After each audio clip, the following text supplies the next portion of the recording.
uncharacteristic, has the best stride as they come to the wire. Uncharacteristic. 3 for peace, not no!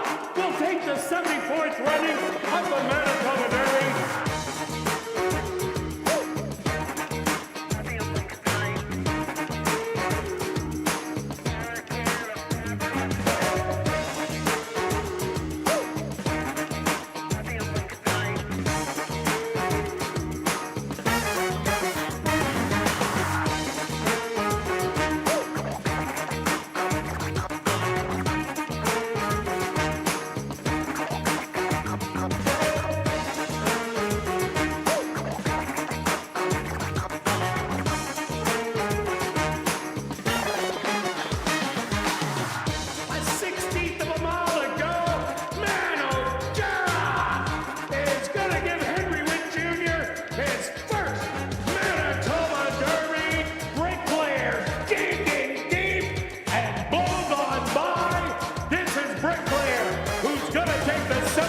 Running of the Manitoba Derby.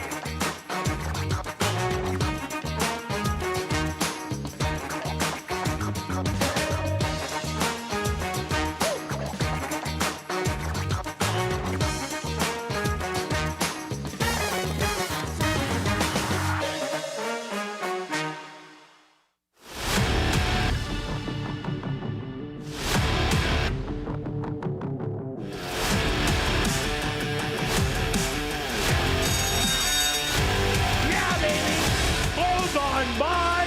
This is Bricklayer, who's going to take the Manitoba Derby.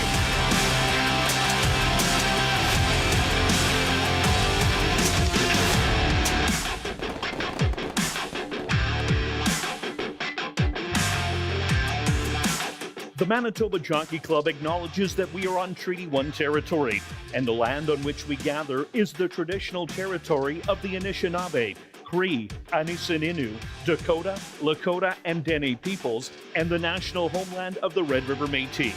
We pay our respects to the First Nations and Métis ancestors of this land. And welcome everybody to ASD Live, brought to you by Manitoba Liquor and Lotteries. Day 32 on the racing calendar. Let's take a look back at yesterday's racing action. Who was hot? Well, everybody was.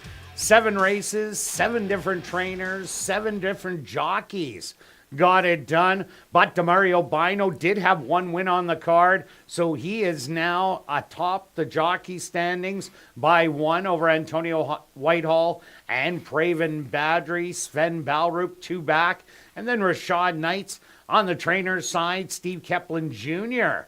also had a win with Sven Balrup aboard, so he's at 29. Michael Nault at 18, and Tom Gardapi, Jared Brown, and Jerry Gorno all tied at 14. Stretch, what did you see on the racetrack yesterday? Yeah, just to comment on your 7 and 7. That's at least the second time in the last couple of weeks we've seen that. And it's nice that the money gets spread around. And also, I was going to add the competition and how good it is to with all the different winners, and so you just can't run with one trainer, one jockey. Got to figure it out.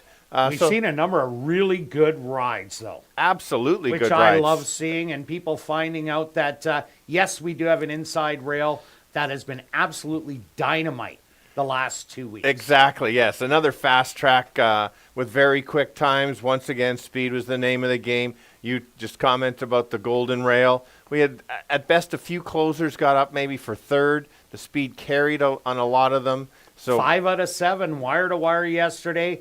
2 stalkers that ended up heading the lead horse at the head of the lane and went on to win. So you had to be in contention at the top of the lane. Yeah, absolutely. And if you missed yesterday's show, we briefly touched on playing the different bets, a different style, and there was a great example. We played. We hit 3 different tries. I hit 2. You hit 1. I think you may have only played 1, so very impressive 1 for 1. Which is unusual for me. Yeah, so the various kinds that you might have seen is I call it the Kirt try, the $5 try wheel, smaller field, something like this. He may take the 6 with the 1-2, 1-2. And then there's the triangle one that I like to kind of start with less at the top and just spread from there. And then of course the wedge. We both use the wedge. playing it up, and that's what happened in the 6th race yesterday. I played the triangle, you played the wedge. Yeah, we 2-6 all, 2 all 6. Yeah, and we both hit, and it's just kind of explaining, depending on the race and how it is, you don't always want to do the Kirt bet because some races are too tough, and for the one that you did the all, you didn't know that 3rd horse. Yeah. And so now you got all of them, and you're hoping for the long shot. So I guess you just have to adjust. My favorite part is somebody comes up to me. I always play it this way, and I won $3,000. You kind of ask them, 18 years ago. So, so maybe adjust. And gave all the money back since then. And 4 times over. But just adjust how it goes, and just something to go based on the races and your selections. And anything to kind of add on that kind of bets? Or no, not at all. It's good to try different things, though, because you're going to see some of them will work, some of them don't work. And we were talking off camera yesterday about the boxing 3 horses for $6. I just don't think there's value in that. Yeah, it's the easy way out, but I do a wheel, which is a little bit tougher, but you're still saying 1-2, 1-2 with 3, 4, 5. I'm getting 5 horses for my $6 where you're only getting 3. I think that's value. Yeah, and that's what happened in the 2nd race yesterday. For the $1 was $67. Yeah, adding the long shot. One Yeah, there. exactly. Over $200. All right, tough sequence for sure. I like a couple horses, but let's get started. All right, we're going to kick it off with an allowance race for filly 2-year-olds that are maidens. They're going to go 5 furlong stretch. Who do you got in the first? Well, it is. Well, I think I had the 6. Maybe I wrote down the 5.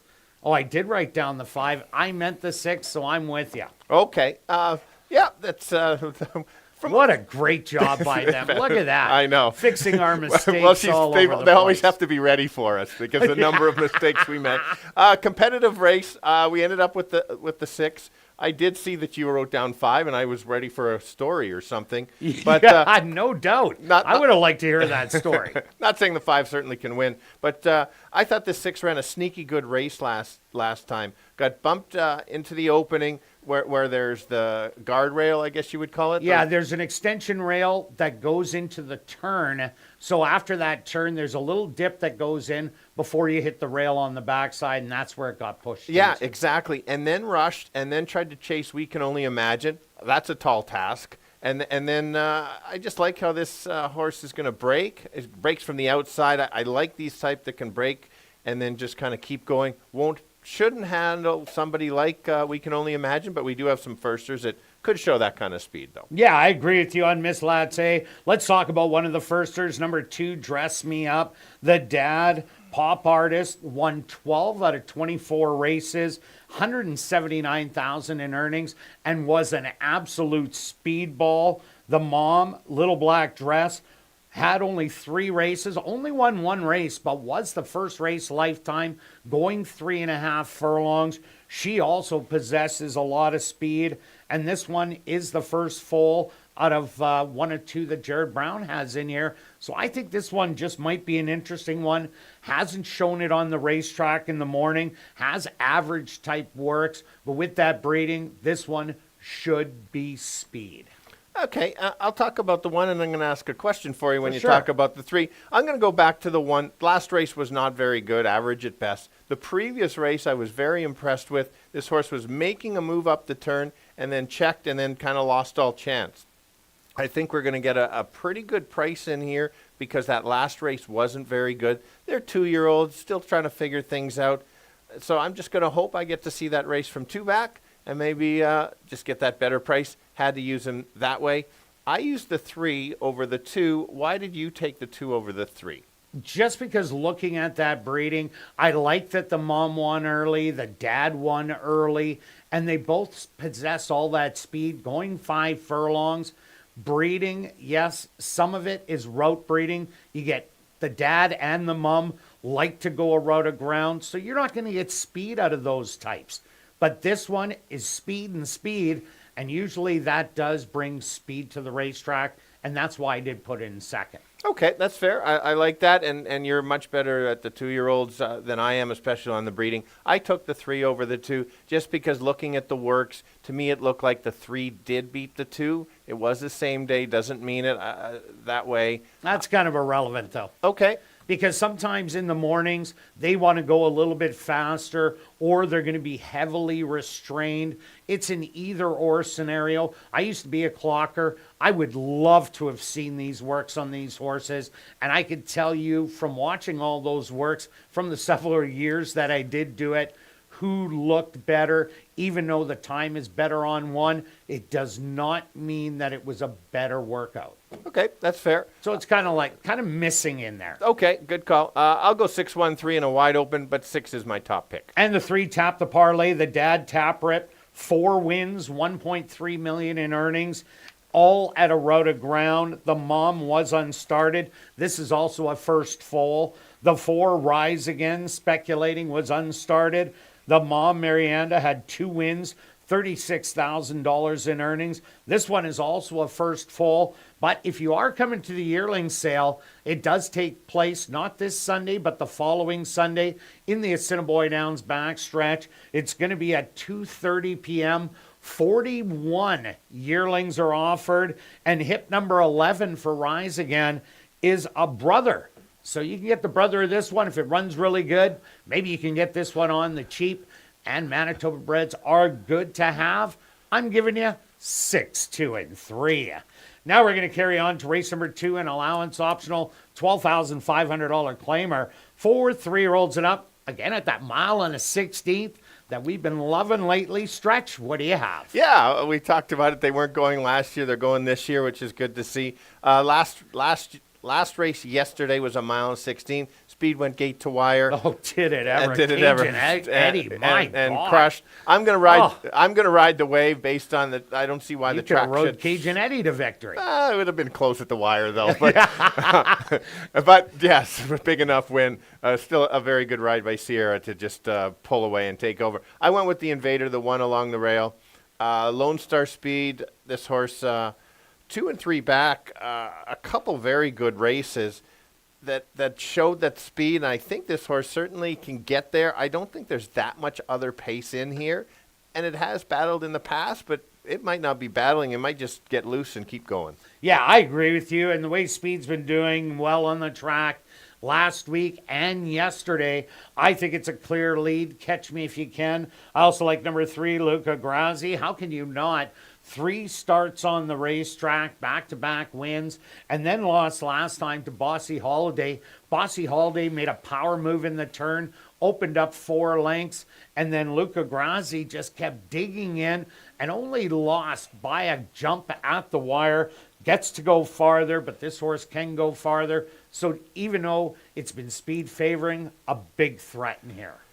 I've backed Luca every time. How come you get to talk so much about this horse? Well, because you talked about Doc. Yeah, fair enough. That's fair. Yeah, I like it. I think the distance might even help. If there's lone speed, it'd be very tough to run down, but this horse is just running so well. Let's talk about the 5. Is back-to-back very nice races at this level. Beaten some of them the last couple starts. I think, again, should get a nice trip. I think based on the numbers of the 1 and 3, the 5's going to have to improve a little bit to move into the first or second spot, but I just couldn't leave the horse out. Yeah, it's really woken up in the last 2 starts. I took number 2, Explosive. I think this is the horse that is going to be chasing Doc Higgins, and I think Doc Higgins will be able to slow it down with an easy lead. So if Explosive just chases every step of the way, I think we'll stick around. So I'm giving you 1, 3, and 2. Now we're going to carry on to race number 3, an allowance optional 12-5 claimer for the boys 3 and up. They're going to go 6 furlongs, kicking off jackpot pick 5 wagering. Stretch, who do you have? Well, I struggled with if I said I struggled with this. There's a lot of different ways to go in here. I would be an understatement. I started capping this the last few races last night, said to you off camera how tough this is. I finally came up with my picks about 20 minutes ago, so here they are.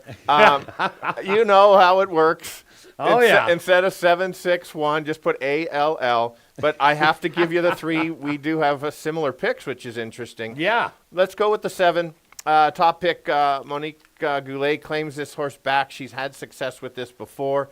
This horse is a runner and wins races. Throw out the last race. That's the only not so good one. I like the horses on the outside because this horse makes those moves on the outside and just grinds his way to the victory.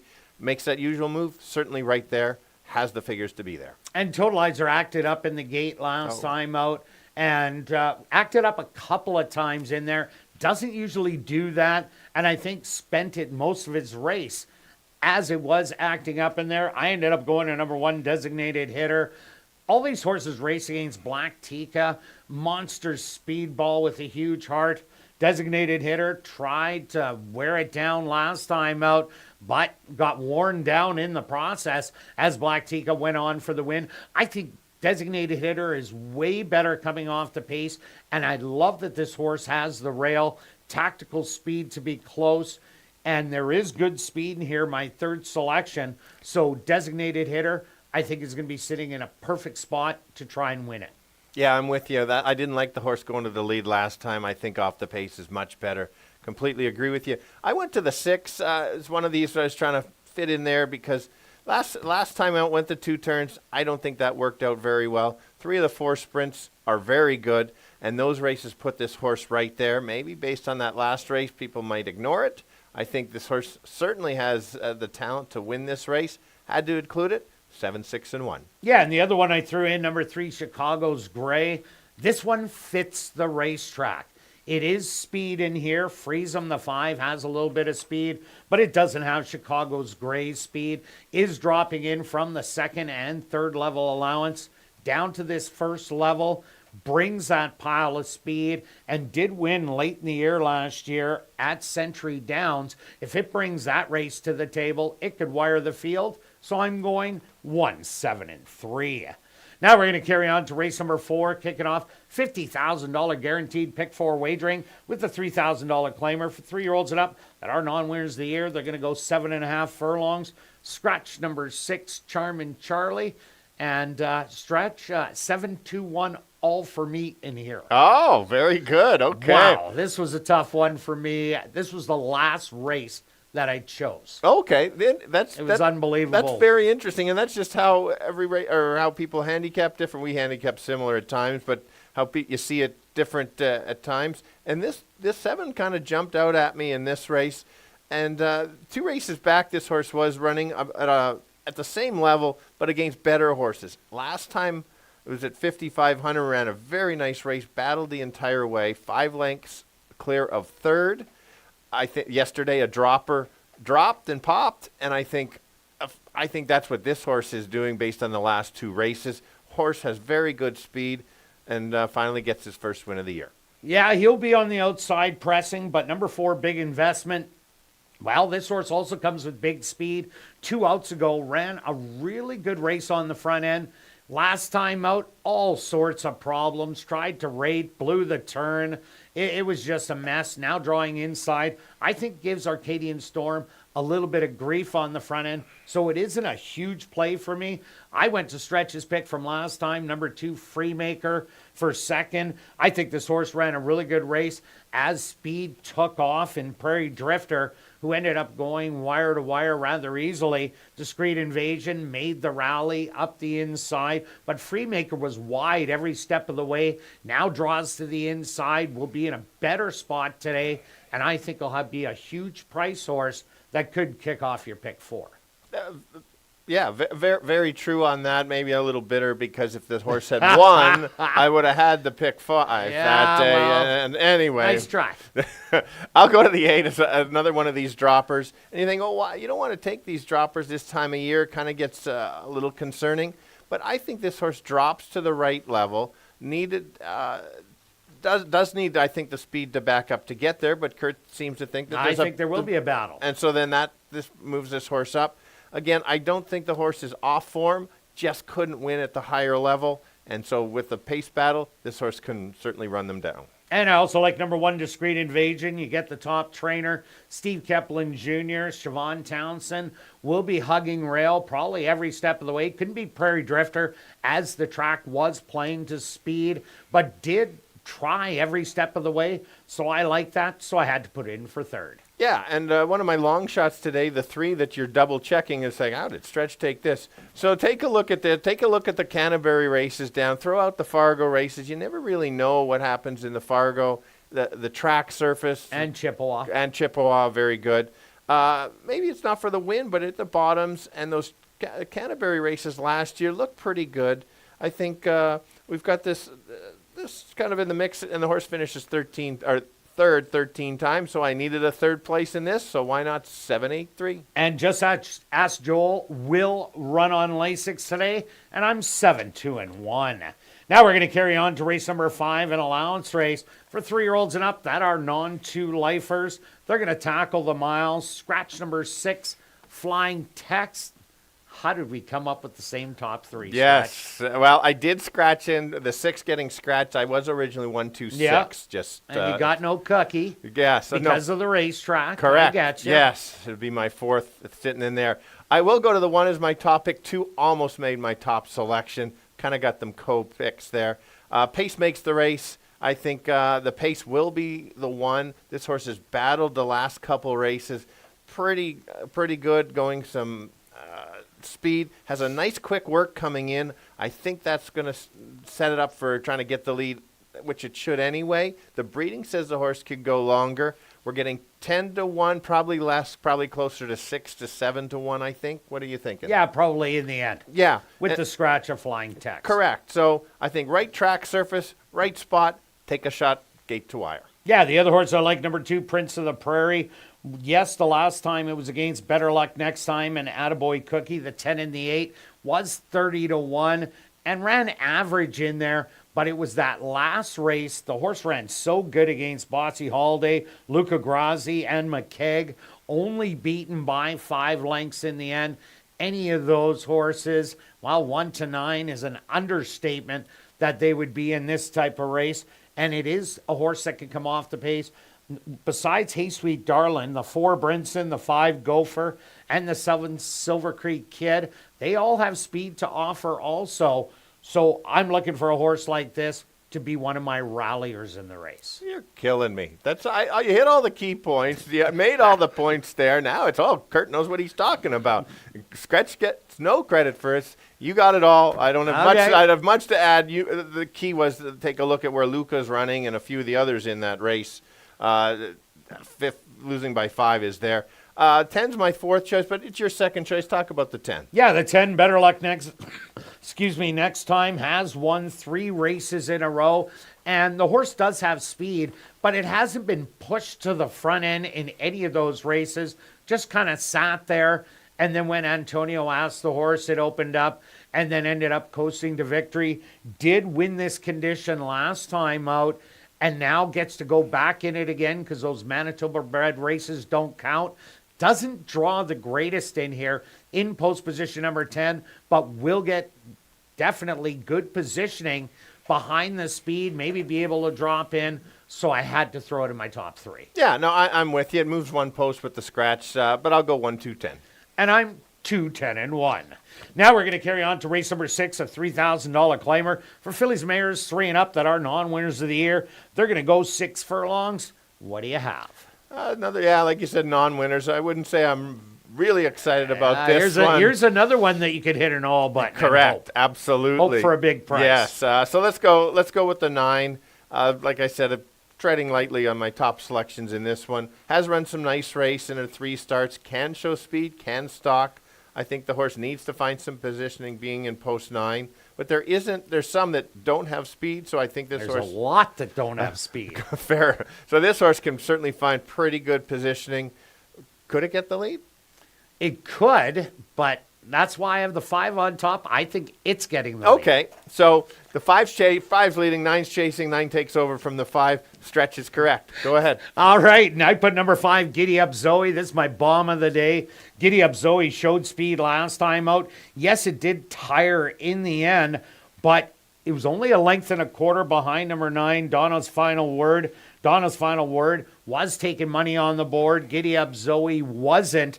And Matthew Bennett, he's been riding well as of late, sending horses to the lead, and that's what you want. So I think this one's bombs away.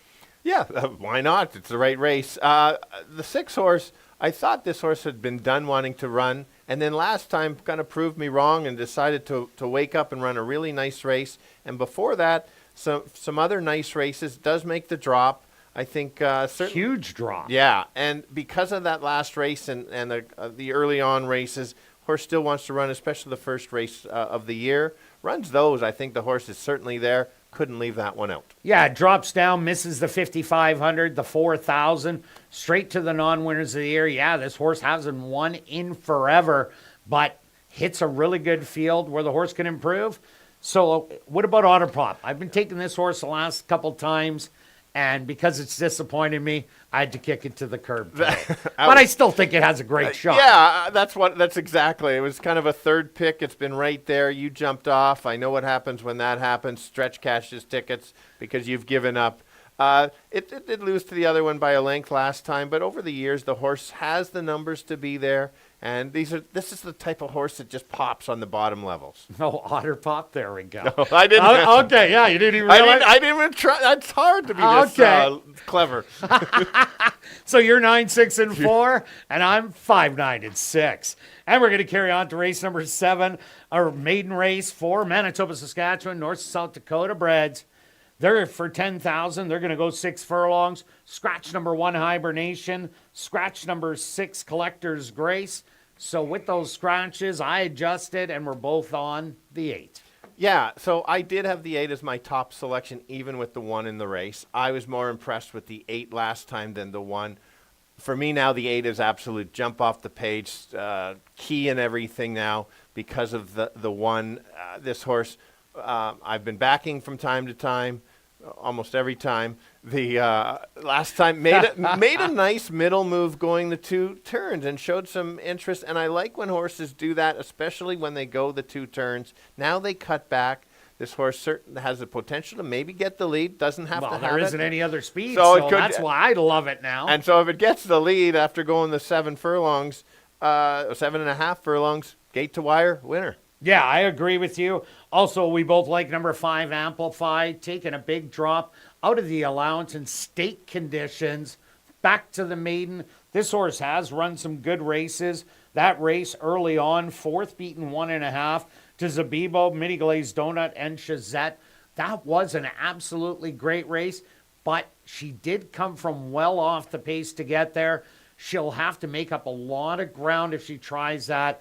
But I think she's second best in this field. Yeah, I agree with you. It came from way back, but remember they went really fast early. They're not going to be that kind of speed. That is true. I went to the 2. The 2 moved into, was my 4 selections, moved in, cuts back from distance, has a kind of average starts, and maybe for me, grabs a 3rd place to help the try pay, 8-5-2. And I like the 7, Sundance Sally, just because she does show speed, so she will be forwardly placed. And they're all going to have to get her in the end. Let's talk quickly about number 4, Mama's Edition, the first-time starter. Edison, a 4-time winner, almost $200,000 in earnings at a route of ground.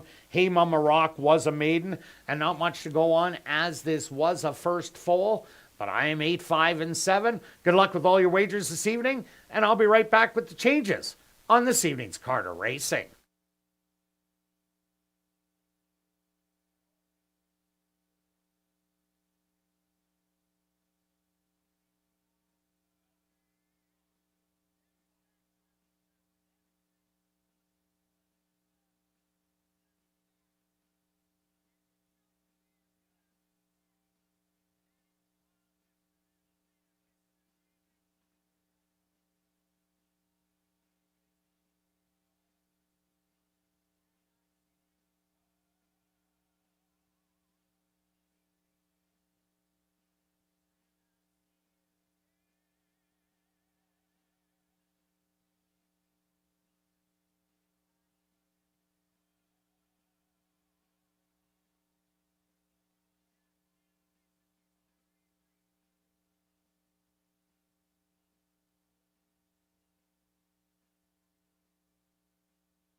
And if everybody has their pens and programs ready, here are the changes on this evening's 7-race Carter Racing. Turning your programs to race number 1, the AJA Property Maintenance and Landscaping Race. Number 3, that's Tap the Parlay. The ownership should read A2 Thoroughbreds and True North Thoroughbreds. Number 4, Rise Again. The ownership once again should read A2 Thoroughbreds and True North Thoroughbreds. Now turning your programs to race number 2, in honor of David Blake, there are no changes. Now turning your programs to race number 3, the Matthew Smythe of FSW, kicking off Jackpot Pick 5 wagering. There are no changes. The Jackpot Pick 5 carryover, just under $38,000. Now turning your programs to race number 4, the PPMA race, kicking off $50,000 guaranteed Pick 4 wagering. Number 3, Just Ask Joel, will run on first time lay 6. Scratch number 6, Charming Charlie. Now turning your programs to race number 5, our VIP Fan of the Night race. Scratch number 6, Flying Tex. Now turning your programs to race number 6, our first of 2 classic high 5 races, Just the Lone Overweight. Now turning your programs to race number 7, our other classic high 5 race, scratch number 1, Hibernation. Number 5, Amplify, correct the weight to 119 pounds. And scratch number 6, Collector's Grace. What an absolute beautiful evening for racing here in Winnipeg under mainly sunny skies. Wow, I wish I could do that. So am I just giving money to you, or are you giving me money? I think I'm pooping money on you. Oh, that's boy. That's what it kind of looks like to me. I don't know. That's what an ugly looking bird, though. Yikes. And it's only sunny, by the way. There's not a cloud out there. That's only sunny. Do you ever get those in your nightmares on like a big bird swooping down on you? I have not yet. Okay, well, that's a good thing. Under mainly sunny skies, the temperature, 22 degrees Celsius or 71 Fahrenheit. Light wind out of the southeast at 18 kilometers an hour or 11 miles an hour. And the track is listed as fast. Fast racetrack for this evening's 7-race Carter Racing. We're going to kick it off right here in race number 1 that goes to post in 16 minutes.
And be sure to enter your name for a chance to be our VIP Fan of the Night. Ballots are available in the lobby. If your name is drawn, you're going to get the VIP treatment, including a $25 wagering voucher. You're going to get an ASD t-shirt. You're going to get an ASD ball cap, autographed by myself and Stretch. You're going to come up to the press box, watch me call a race. Then you're going to go see the horses in the paddock. And then it's off to the winner's circle to get a framed photo with the winning horse. Tonight is also Girls' Night Out here at Assiniboia Downs. Food and drink specials on the main and the third floor. Special cash draws just for the girls for $100 will be made after races 4, 5, and 6. And be sure to stop by the Girls' Night Out display in the lobby and take a photo with your fancy hat and fill out a ballot for a chance to win $150 in cash. It's Girls' Night Out every Wednesday in August only at Assiniboia Downs. And if you're new to racing, make sure you stop by and see Shannon and Brad at the Fan Education Center located on the main floor. It's also the place to open a free HPIBet.com account so you can bet the races right from your phone. Even better, if you open a new account and wager $100, you'll get $100 in bonus money. Have a great evening of racing.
And welcome down to the paddock for race number 1. We're kicking off the Wednesday night card of racing with an allowance race for filly 2-year-olds that are maidens. They're going to go 5 furlong stretch. What do you have in the first? Well, I went with the 6. I was impressed with her first race. She was stuck on the rail and then kind of got bumped in the entrance. Sorry, what did you call it? It's the gap. Off the extension arm, the gap onto the turn. Yeah, and then this horse, she rushed up and pressed a very good... we can only imagine. 2-year-old. It's undefeated. Correct. And, I'll help you out, buddy. And then kind of faded back, but that's okay. You're not going to have that you may not have that competition in here. Second start, only expect an improvement. That's why it had to be my top pick. Another horse I like in here is one of the first-time starters, number 2, Dress Me Up. The dad won 12 out of 24, $177,000 in earnings, was an absolute speedball. The mom only raced a limited number of times, 3, but she won her first outing, going 3.5 furlongs, but showed speed in every race.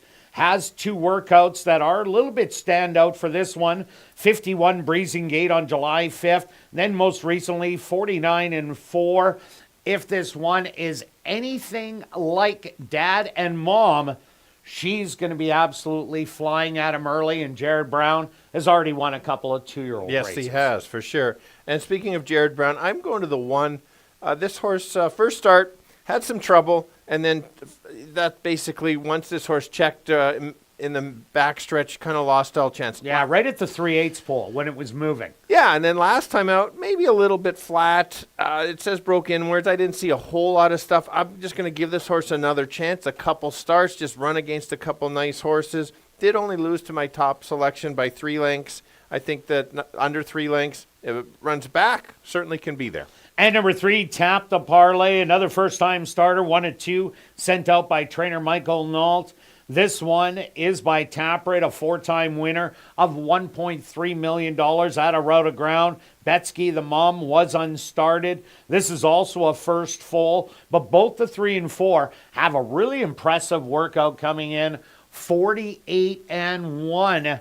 So looking at the two of them, Demario Bino, Antonio Whitehall, he's got the 2 top riders.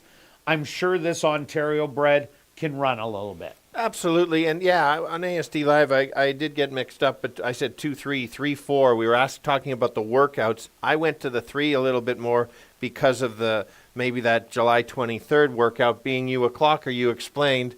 You have to see the workout. So yeah, even though they're a quicker time, doesn't mean it's a better workout than the other one. Yeah, I'm gonna talk about the 5 and this. By the way, Julia's on camera today. She gets a nice night. Only has to listen to us for 7 races. But it's a nice night. And for just her. to point out, the 5 wore blinkers in its last start and is wearing blinkers again today. Excellent, excellent. So this horse did break slow and didn't show much, but it's only 1 start. This is the type that not even suddenly, just get that start and then run that much better. The second start might end up be the long shot in here because of that race where the others may need a start. And number 4, Rise Again. The dad speculating unstarted. The mom, Marianda, had 2 wins, $36,000 in earnings. This was the first foal by Marianda, and this one doesn't have another one coming up in the yearling sale on next Sunday. It's hip number 11. It is a brother to number 4, Rise Again,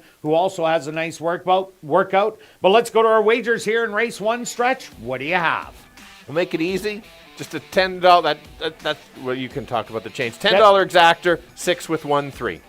And myself, I have a $5 tractor. I didn't switch this one, but it's 6 on top of 2-3 with 1-2-3. A $1 ticket is $4. I'm doing a $5 one for $20. And my favorite day of the week, Show Parlay Wednesday. Yes. Stretch. And thanks, everybody, for getting involved. There was the production crew put up a poll. Yep. And I'm the most popular. 39% say I'm going to get through. Wow. 35% that neither one of us have a hope. Okay. And I don't know where 25% voted to say Those you were my drinking buddies. Yes. They're all drunk already, so they say 25%. But I'm going to kick it off. I started it off last night like you did previous week. Yep. I'm going 44 to show on 6, as I had 20 to show on Captive Kitten in the last. What do you have, Stretch? I got 20 show on the 1, taking a bit of a chance. Good luck with all your wagers here in race 1, and we'll see you back for race 2.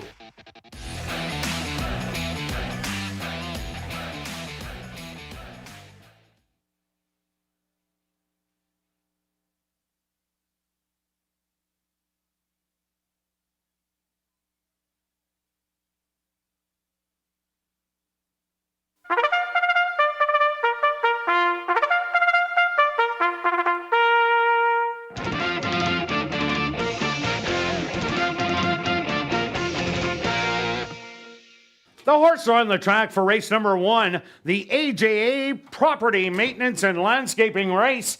They're going to go 5 furlongs for $20,000. Number 1 is Big Bad Bertha, owned by Jared Brown and John Gannis, trained by Jared Brown with Neville Stevenson. Number 2 is Dress Me Up, owned by Ralph Jesiak, trained by Jared Brown with Siobhan Townsend. Number 3 is Tap the Parlay, owned by A2 Thoroughbreds and True North Thoroughbreds, trained by Michael Nault with Demario Bino.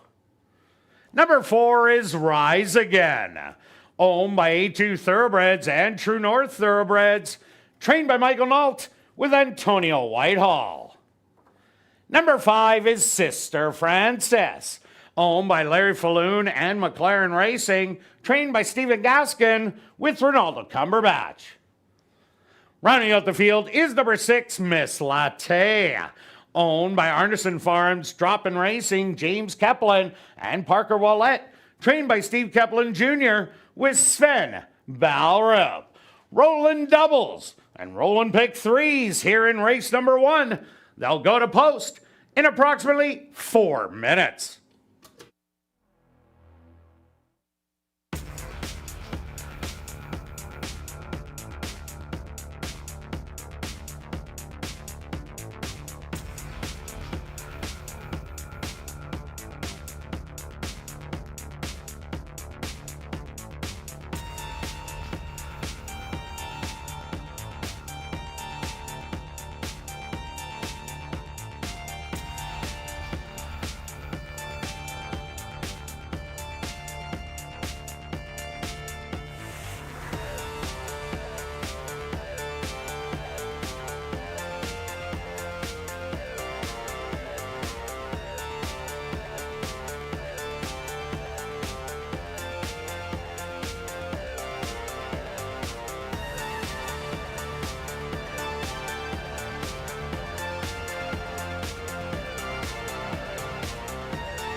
All right, the 2-year-olds girls going 5 furlongs, all looking for their first lifetime win, many first-time starters. But let's talk about the 6 on the outside. She's only had 1 start. She had some trouble, but she showed some nice speed and then just got tired, which totally makes sense being her first start.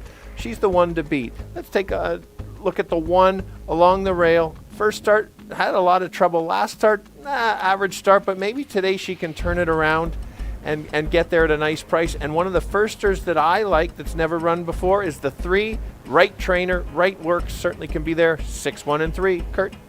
Yeah, Stretch, I'm with you on number 6, Miss Latte. Ran a big race last time out against the undefeated We Can Only Imagine, who has won 2 in a row. That was a talent-laden field. Not to say this one isn't, but it is back against horses that hasn't won, so I'm giving it the top nod. I also like number 2, Dress Me Up. The mom had all kinds of speed. The dad had all kinds of speed. Well, we're going to see if the sibling does. This little filly in here. So that's the 2, and number 3, Tap the Parlay. This is Ontario bred, where the dad made $1.3 million at a route of ground. So very well bred. I'm going to give you 6, 2, and 3. Good luck here in race number 1.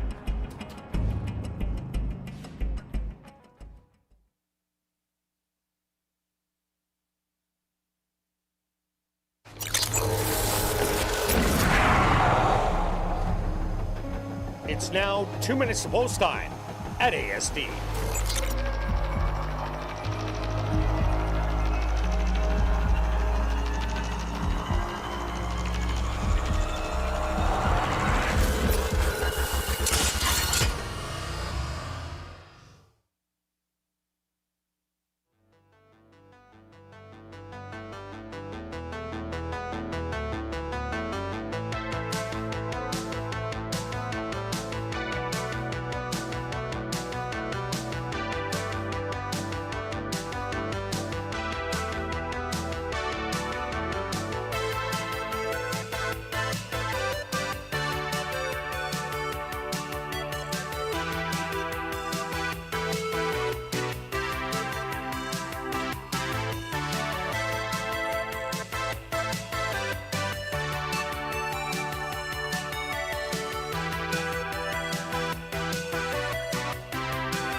Big Bad Bertha will lead the 2-year-old fillies into the starting gate.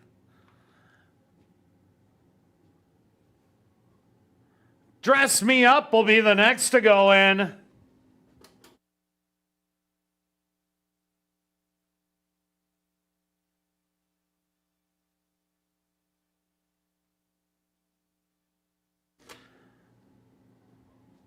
Tap the Parlay finds her position. Next up, Rise Again. Just 2 left to load. Sister Francis.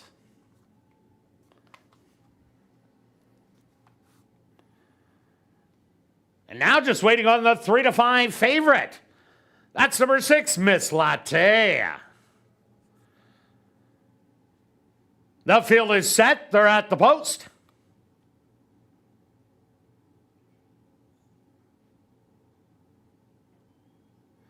And they're off.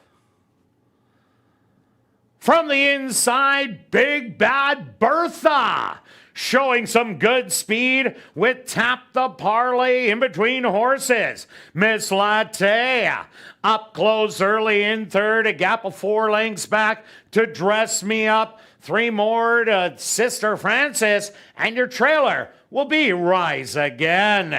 But Tap the Parlay now takes over as the leader by a length and a half through an opening quarter of 23 4. Miss Latte in second. Big Bad Bertha back to third. Rise Again rallying from fourth. They hit the head of the lane, and Tap the Parlay is absolutely demolishing this field.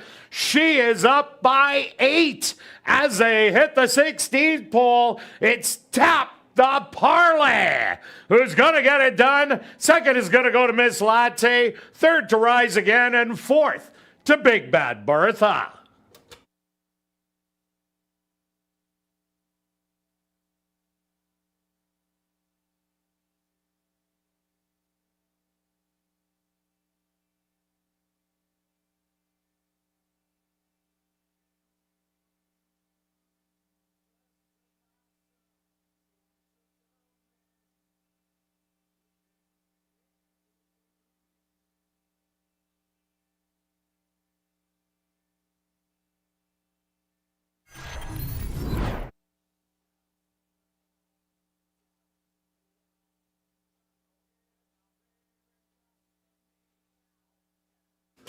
The stewards of post number 3, Tap the Parlay as your race winner. Second goes to number 6, Miss Latte. Third to number 4, Rise Again. And fourth to number 1, Big Bad Bertha.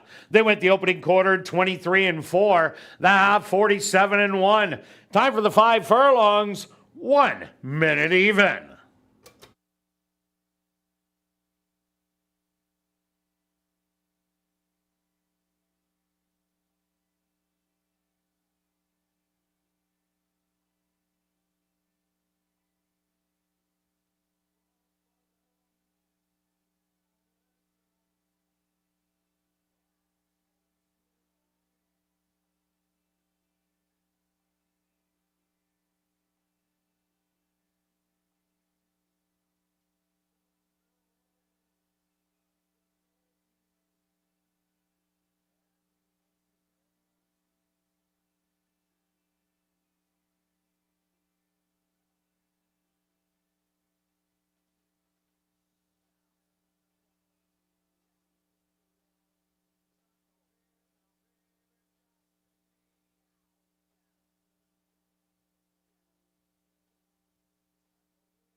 Now in the winner's enclosure, the official winner of the AJA Maintenance and Landscaping Race, that's number 3, Tap the Parlay. Tap the Parlay is a bay filly, 2 years old, by Taprick. out of the mare Betsky by Run Happy. Owned by A2 and True North Thoroughbreds. Trained by Michael Nault. And ridden to victory by Demario Bino. Time for the 5 furlongs. 1 minute even.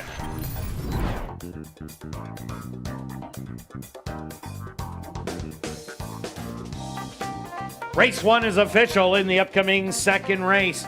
The In Honor of David Blake race. There are no changes. Rolling doubles and rolling pick threes here in race number 2. They'll go to post in 15 minutes.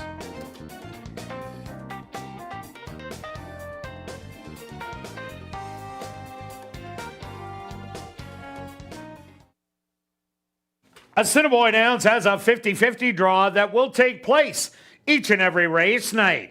Tonight's jackpot is currently $540 and growing. Tickets are 1 for 10, 10 for 20, 50 for 50, or 200 for $100. You can purchase your tickets at Guest Services, the VLT Cashier's Cage, from the designated roaming 50-50 ticket seller, or you can just go online at 5050.asdowns.com. The draw will take place at 10 p.m. tonight, and proceeds will benefit Final Furlong and the Winners Foundation. And please take note that you do not need to be in attendance to win. You can just check our website at asdowns.com for the winning number. Also, don't forget to check out our 140 VLTs in our spacious Club West Gaming Lounge, located on the second level of the grandstand and open daily from 10 a.m. to 1 a.m. And tonight and every race night, we will be drawing for $500 in cash at 11:30 p.m. during Crazy Hour in the VLT Lounge, and it's absolutely free to enter.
And welcome back down the paddock for race number 2. We have an allowance optional $12,500 claimer for the boys 3 and up. They're going to go 1 mile and a 16th. Quick look back at race number 1. Number 3, Tap the Parlay Stretch. Wow, what a talented little 2-year-old. Got out of the gate well, went to the front, and had extra gears left in the end. This is one we're going to be talking about for a while, I'm sure. Yeah, you're absolutely right. That extra gear was fun to watch, and the workout said go, and she did. So it was great to see. We're going to have a great 2-year-old stakes coming up with a few of the different ones that have won big already. You betcha. Okay, on to race number 2, Stretch. Who do you like?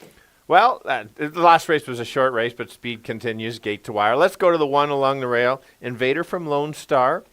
Park has shown speed pretty much every start. I really like races 2 and I guess 4 back. One was on the turf. This horse gets the lead. Watch out. I don't think there's lots of other speed in here. There's a couple that can show some speed, but this one can control it. Figures are solid. Comes in. Certainly can steal it. We saw a 1 mile 16th horse yesterday, or race go gate to wire. No reason it can't go again today. Yeah, and if you look at it, Brock on by 3 races down. That horse ran here at the Downs, ran second in a second level allowance, and then ran 5th in the stakes race, only beaten by 5 lengths. Also look at number 3, Luca Grazzi, has run 3 big races in a row. Had the 2 wins, blowing the conditions, non-2 and non-3. And then last time out in this same condition, lost to Bossy Holiday. That got the jump on Luca Grazzi. And Luca Grazzi just couldn't make up that ground in the end. Now getting 1 mile and a 16th. Looks like this horse can run forever. Yeah, and the one horse that's the 5 horse, Julia, is very consistent in the last couple starts. I like the improvement. Didn't show much 3 and 4 back, but 2 back, 1 beat some of these from off the pace, was way back and made a big move. Won't be able to be that far back if he wants to get there, but that a nice even race last time. Lost to Labrat, who went gate to wire in that race. And number 2, Explosive. This is a horse that had to chase after Labrat every step of the way. Ended up tiring. Jakey Byrne ran on by. But what I like about Explosive is the track is playing to speed. So Explosive should be stalking number 1, Doc Higgins. So if that is the case, I think this horse will be able to stick around. It has run 1 mile and 16th once and ran a second place finish. Yeah, let's take a look at the 6. This horse had some very nice races. Last race was average.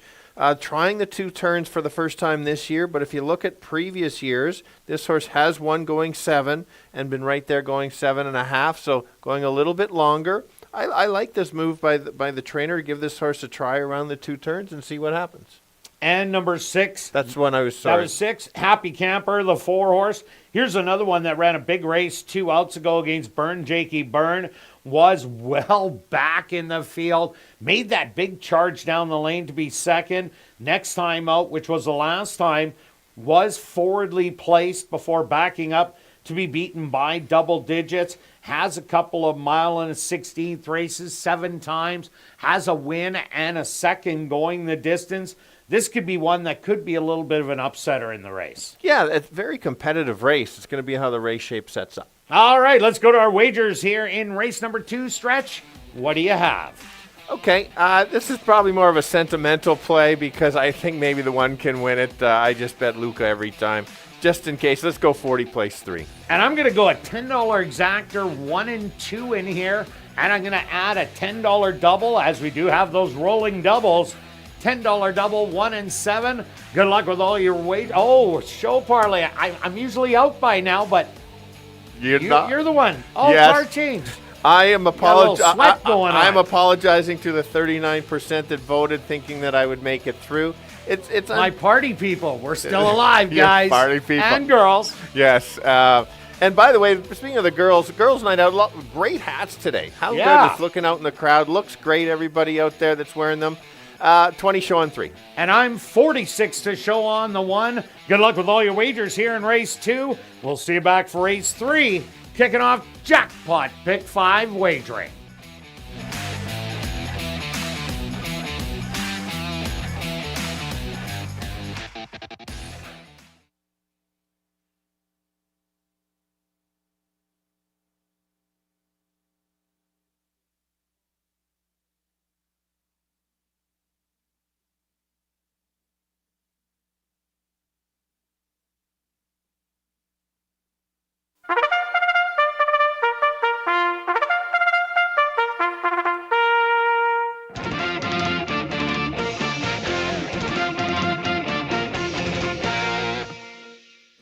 The horses are on the track for race number 2 in honor of David Blake. They're going to go a mile and 16th for $16,500.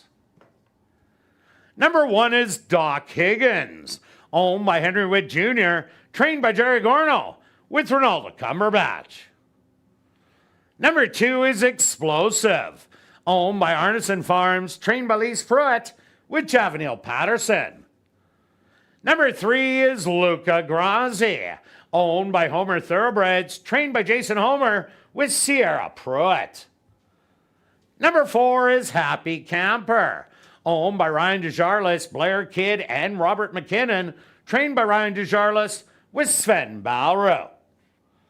Number 5 is Burn Jakey Burn, owned by Wind Dancer Stable and Norm Suderman, trained by Wendy Anderson, with Ronald Alley. Rounding out the field is number 6, Mr. K, owned by Murray Clearsky, trained by Sherry Lang, with Dario Dalrymple. The in honor of David Blake race. Here in race number 2, they'll go to post in approximately 4 minutes.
All right, the boys going a mile and the 16th. They got a long run to the first turn, which is passing the finish line for the first time, but they go around again. And I think the 1 is going to be in front at both spots. The 1 is the controlling speed, should get loose, control the front end, and keep going. The track is playing that way, so that's the 1 to beat. The 3 is my second selection. Sits back and tries to make a late run. Can't sit too far back or won't be able to close the gap on the 1, but certainly for second. And then the other one who's just running very well right now, the last few starts, that's the 5, getting 3-1. Has to improve a little bit to win it, but certainly can be there. 1, 3, and 5. Kirt? Yeah, Stretch, I agree with you on number 1, Doc Higgins. No speed to go with Doc Higgins in there, so he should be able to control the front end every step of the way, and the way the track is playing. And the mile and 16th last night, the horse that hit the front end won by double digits in the end. The 3, Luca Grassi, 3 great races in a row, back-to-back wins, and then lost a photo in the very next start. So that'll be the main danger for the late run. And I also like number 2, Explosive. This will be the one sitting right behind number 1, Doc Higgins. So maybe they can just keep running around the racetrack together and stick around for a piece. I'm going to give you 1, 3, and 2. Good luck here in race number 2.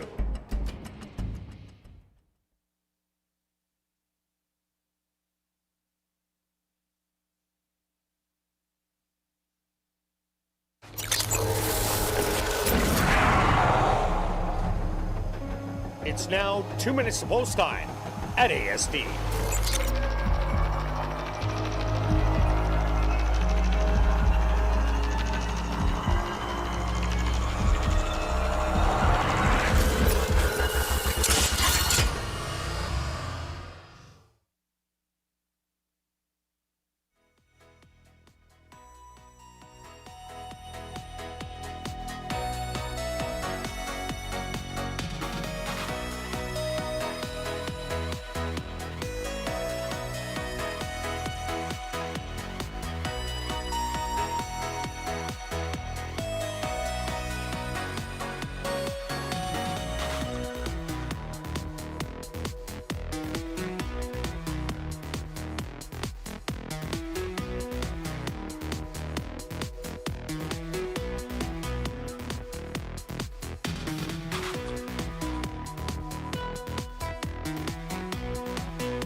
Time.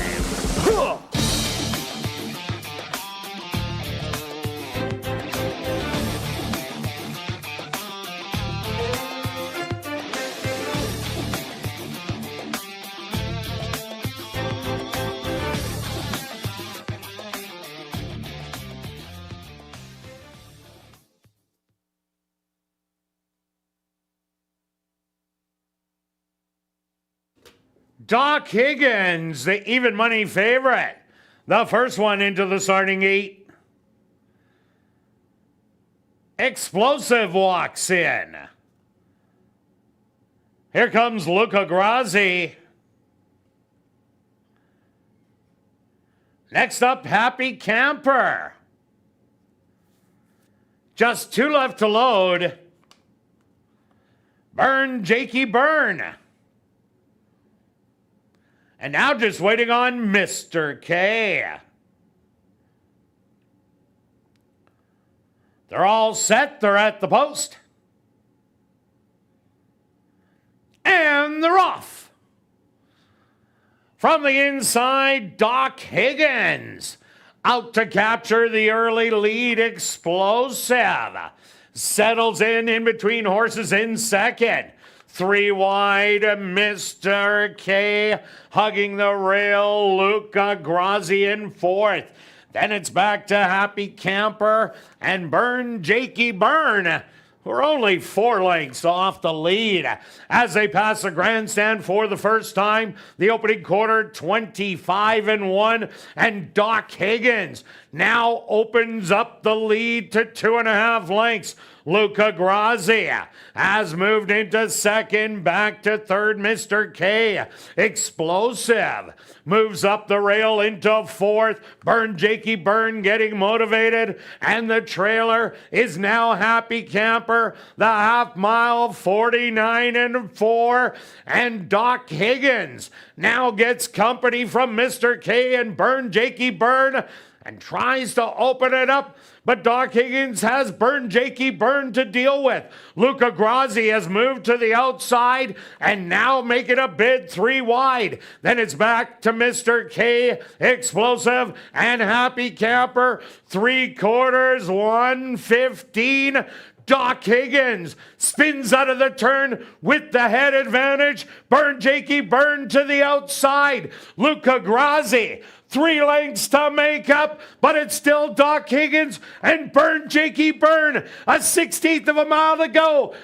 Jakey Byrne is gonna get the win. Very close for second between Luca Grazzi and Doc Higgins. Mr. K finished in fourth.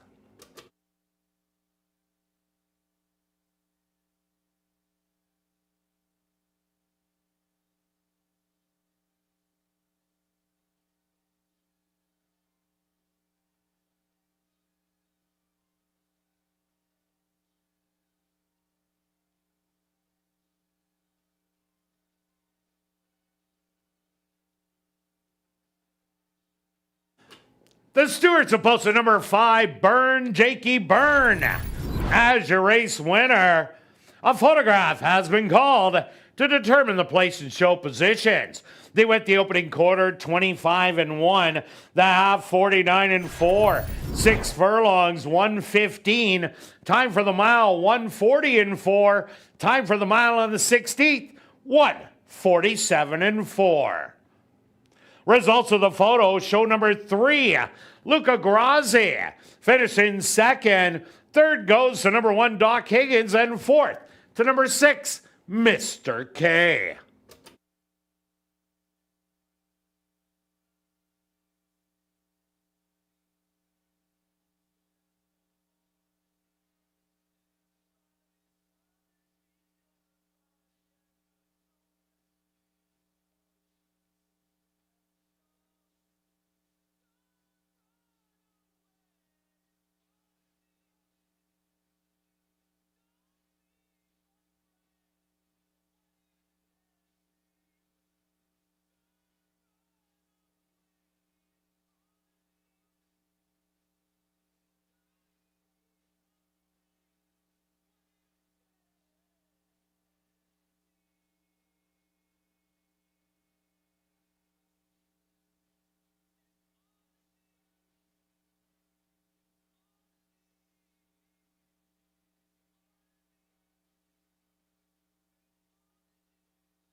Now entering the winner's enclosure, the official winner of the In Honor of David Blake race, that's number 5, Jakey Byrne. Jakey Byrne is a chestnut gelding, 5 years old, by Army Mule, under the mare Dial the Doctor by Dialed In. Owned by Wind Answer Stable and Norm Suderman, trained by Wendy Anderson, and ridden to victory by Ronald Alley. Time for the mile on the 16th, 1:47-4. Race 2 is official in the upcoming third race. The Matthew Smythe of SFW race, kicking off Jackpot Pick 5 wagering. There are no changes. The Jackpot Pick 5 carryover, just under $38,000, and will carry on with the rest of the changes. Turning your programs to race number 4, number 3, Just Ask Joel, will run on first-time Lasix. Scratch number 6, Charming Charlie. Turning your programs to race number 5, scratch number 6, Flying Tex. There's no changes in race 6. Turning your programs to race number 7, Scratch number 1, Hibernation. Number 5, Amplify. Correct the weight to 119 pounds. And scratch number 6, Collector's Grace. The Matthew Smythe of FSW Race. Kicking off jackpot pick 5 wagering. They'll go to post in 15 minutes.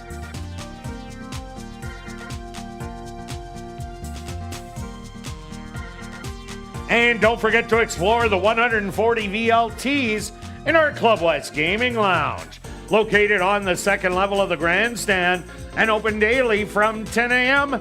to 1 a.m. And remember, we have a $500 Crazy Hour free cash draw that will take place at 11:30 p.m. each and every race night. Also, join us for free family fun nights every Tuesday in August. Bring the whole family and enjoy free activities starting at 6:30, including face painting, bouncy castles, and live entertainment. Make the most of your summer evenings here at Assiniboia Downs. It's fun for all ages, and admission is absolutely free.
welcome back down to the paddock for race number 3. We have an allowance optional 12.5 claimer for 3-year-olds and up. This time they're going to go 6 furlongs. Kicking off jackpot pick 5 wagering. Quick look back at race number 2. While Doc Higgins did get the lead, but was quite reserved on the front end. Jakey Byrne countered him right at about the 3/8 pole, and those two battled to the wire, and Jakey Byrne ended up victorious in the end. Yeah, it was a good race. The jockey's kind of playing cat and mouse. Yeah, everybody knew who the speed was, but didn't want to let the horse go. So, yeah, right down to the wire. So, let's keep it going. First leg of the pick 5. It's a good sequence. I think it's very tricky. Maybe a key in the last for us anyway. But this one's wide open. Julia, let's go to the 7 as my top selection. We know how good this horse can be when he's on his game. 2 Back was an impressive race. Stalked outside, made the move, and took over. You're getting Monique, has had this horse in the past and has success with him. Lots of success. Yes, lots of success. Last race, you made a great point on ASD Live about this horse was fractious before the start. May have run his race before that, which is great information. If you throw that race out, look at those other races. Puts this horse right there. Oh, definitely. I also like number 1, Designated Hitter. Designated Hitter, last time out, tried Black Tika on the front end, and that didn't work out so well. Ended up third, beaten 5 in the end. But the previous 2 races, sat off of it, made that charge, got beat by Happy Camper 3 outs ago, but 2 outs ago, ran absolutely lights out to run second to Black Tika that day, draws the rail. Javanil Patterson, since he has come back riding, he's been riding unbelievable, and this is his 5th day back. So I like Designated Hitter with that rail draw. Yeah, it makes sense. And he has been running so well, just getting back. Let's go to the 6 as my second selection. I tried out 7.5 furlongs, which is 2 turns. That didn't really work out. Cuts back in distance. The last time this horse did that was at Fawner and then cut back to the 5 and just missed winning in some stakes horses. I like that. I think if this horse doesn't get too far away, can make that move. This horse is stakes placed. And they are putting blinkers on today. We'll see if that changes things. I also like number 3, Chicago's Gray. Wow, how do I like a horse that got beat by 26 in its last start? Well, Chicago's Gray brings something to the race, and that is a pile of early speed. Look at those 2 workouts coming into the race, 48-2, and then on August the 5th, 47-4.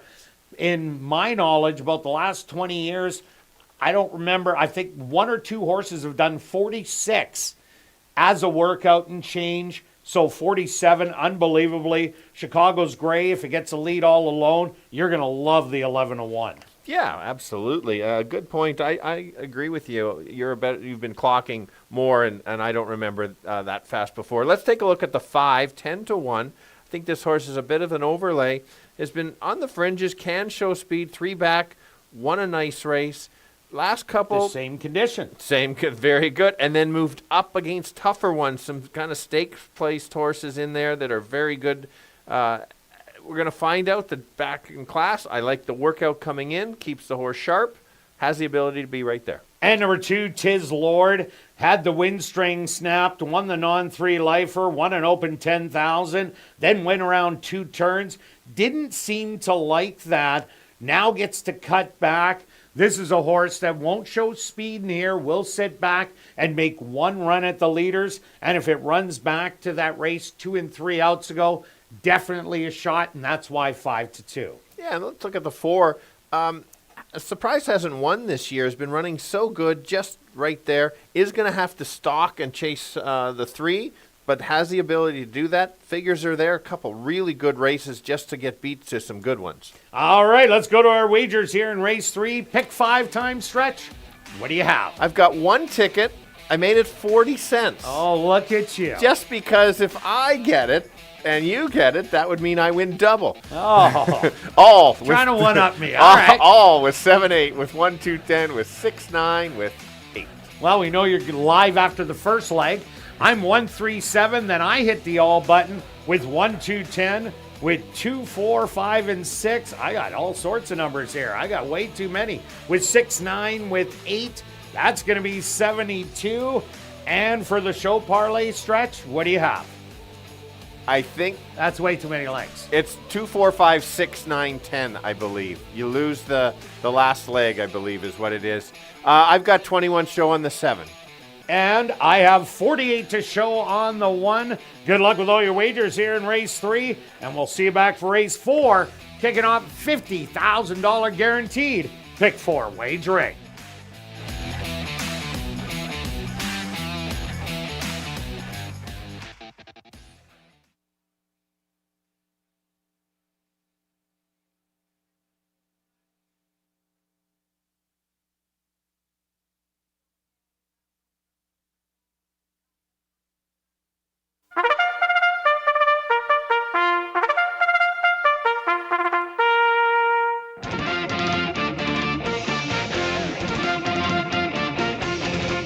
The horses are on the track for race number 3, the Matthew Smythe of FSW race.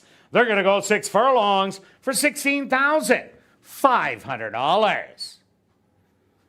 Number 1 is Designated Hitter, owned by Neil Van Dorp and Tim Whitnick, trained by Carl Anderson with Javanil Patterson. Number 2 is Tis Lord, owned by Elton Dickey and Larry Falloon, trained by Elton Dickey with Antonio Whitehall. Number 3 is Chicago's Gray, owned by Roll the Dice Stable, Royce Finley, and Arneson Farms, trained by Murray Duncan with Ronaldo Cumberbatch. Number 4 is Bandera Azteca, owned by the Assiniboia Racing Club, trained by Devin Gittins with Siobhan Bell. Number 5 is Freezem, owned by Windancer Stable, trained by Wendy Anderson with Demario Bino. Number 6 is Upstriker, owned by Arneson Farms, Drop-In Racing, James Keplin, and Parker Wallette, trained by Steve Keplin Jr. with Sven Balro. Rounding out the field is number 7, Totalizer, owned and trained by Monique Goulet with Rashad Knights. The Matthew Smythe of FSW race here in race number 3. They'll go to post in approximately 4 minutes.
The boys going 6 furlongs. You want to challenge, you got to challenge race to figure this one out. Who's going to win? Wide open race. I'm going to go the outside, the 7 horse Totalizer.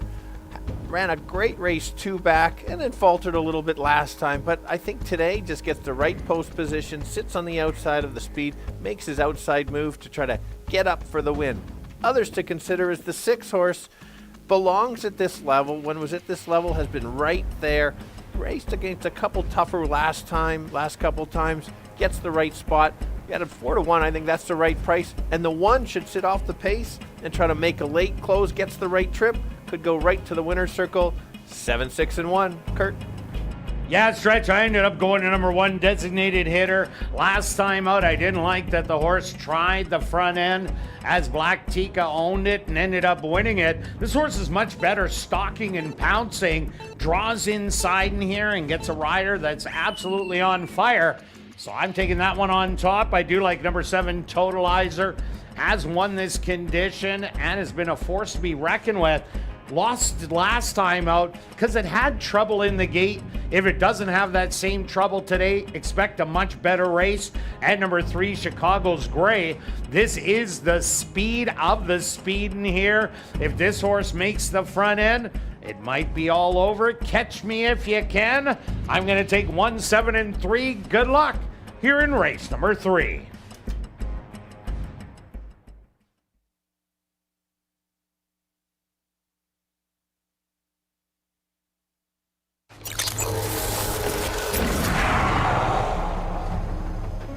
It's now 2 minutes to post time at ASD.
Designated hitter. The first one into the starting gate. Tis Lord walks in.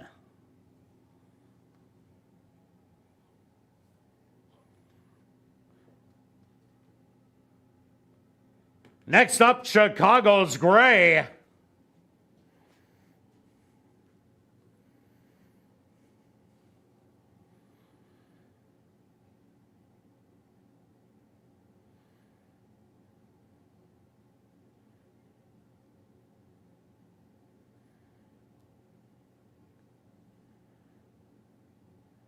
Chicago's Gray will load with outrider Ronaldo Cumberbatch.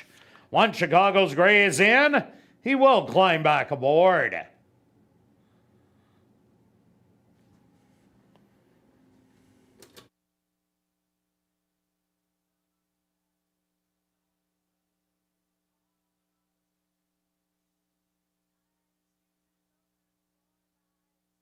He's in. Here comes Bandera Azteca. Freezem finds his spot. Just 2 left to load. Up striker. And now just waiting on Totalizer to the outside gate. They're all set. They're at the post. And they're off. Breaking a little slow was Chicago's Gray. From the middle, Bandera Azteca sent out to grab the early lead with Up Striker. On the outside, designated hitter hugging the rail in third in between horses. That's Chicago's Gray. 4 wide, Freezem. 5 wide is going to be Totalizer. And the trailer will be Tis Lord. The opening quarter, 24 seconds. Now taking over Chicago's Gray with the short lead to the inside. Up Striker. 3 wide, still Freezem. Totalizer 4 wide, coming off the rail. Designated hitter, and then it's back to Bandera Azteca and Tis Lord. They hit the head of the lane. The half 46 and 1. Chicago's Gray with the lead. Designated hitter looking for room and has found it on the outside and to the far outside. Here comes Totalizer. Totalizer, designated hitter. These two coming to the wire. Designated hitter, Totalizer. Photo finish between designated hitter and Totalizer. Third will go to Freezem and fourth to Up Striker.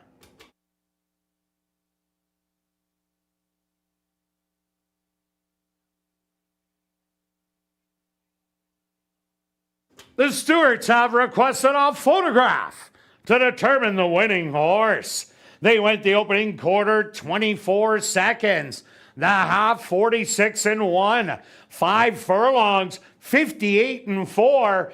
Time for the 6 furlongs, a quick 1, 11 and 4.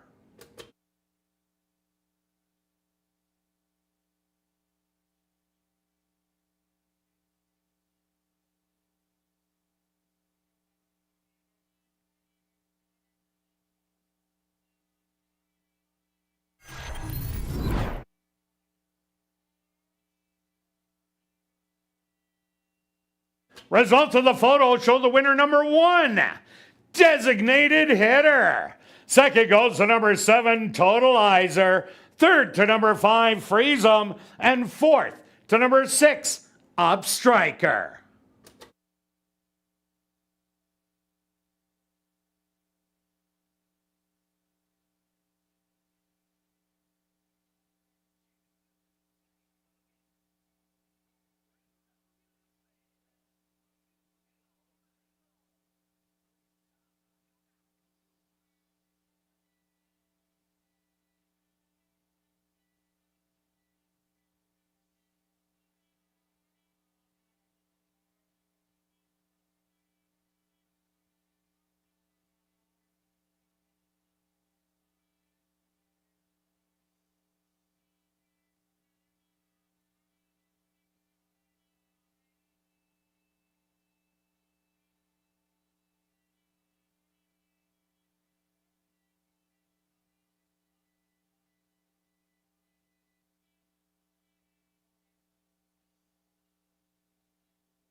Now entering the winner's enclosure, the official winner of the Matthew Smythe of FSW race. That's number 1, Designated Hitter. Designated Hitter is a dark gray or brown gelding, 4 years old, by Cloud Computing, out of the mare Determined Yankee by Yankee Gentleman. Owned by Neil Van Dorp and Tim Whitnick, trained by Carl Anderson, and ridden to victory by Javaniel Patterson. Time for the 6 furlongs, 1:11:4. Race 3 is official in the upcoming 4th race. The PPMA race. Kicking off $50,000 guaranteed pick 4 wagering. Scratch number 6, Charming Charlie. We'll carry on with the rest of the changes in this evening's pick 4. Take note also in race 4, number 3, Just Ask Joel, will run on first time lay 6. Now turning your programs to race number 5, scratch number 6, Flying Tex. No changes in race 6. Turning your programs to race number 7, scratch number 1, Hibernation. Number 5, Amplify, correct the weight to 119 pounds. And scratch number 6, Collector's Grace. The PPMA race, here in race number 4, kicking off $50,000 guaranteed pick 4 wagering. They'll go to post in 14 minutes.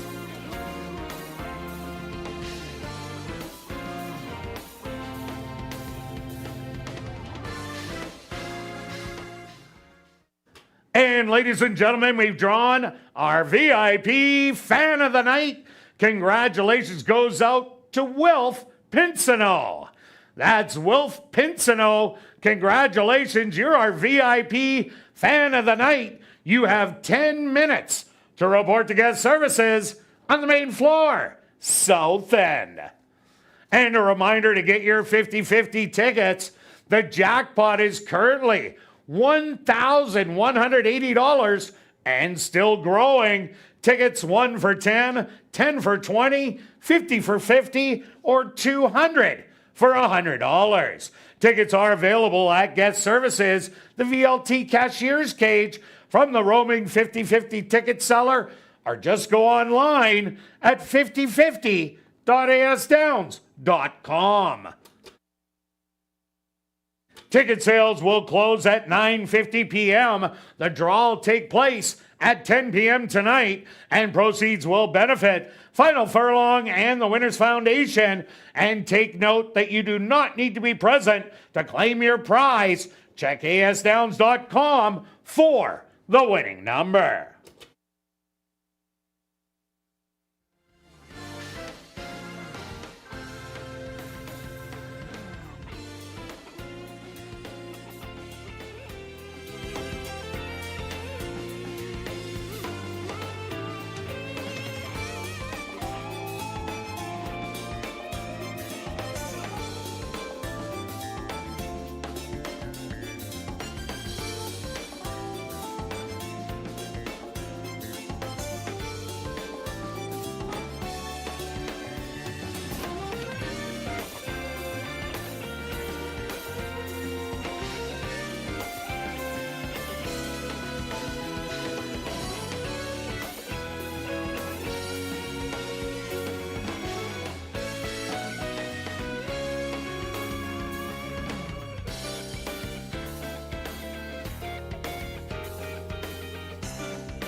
Ladies and gentlemen, turning your programs back to race number 3, we had 2 claims to report.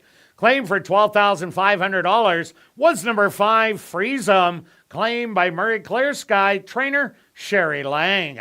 Also claimed for $12,500 was number 7, Totalizer, claimed by Murray Clear Sky trainer Sherry Lang.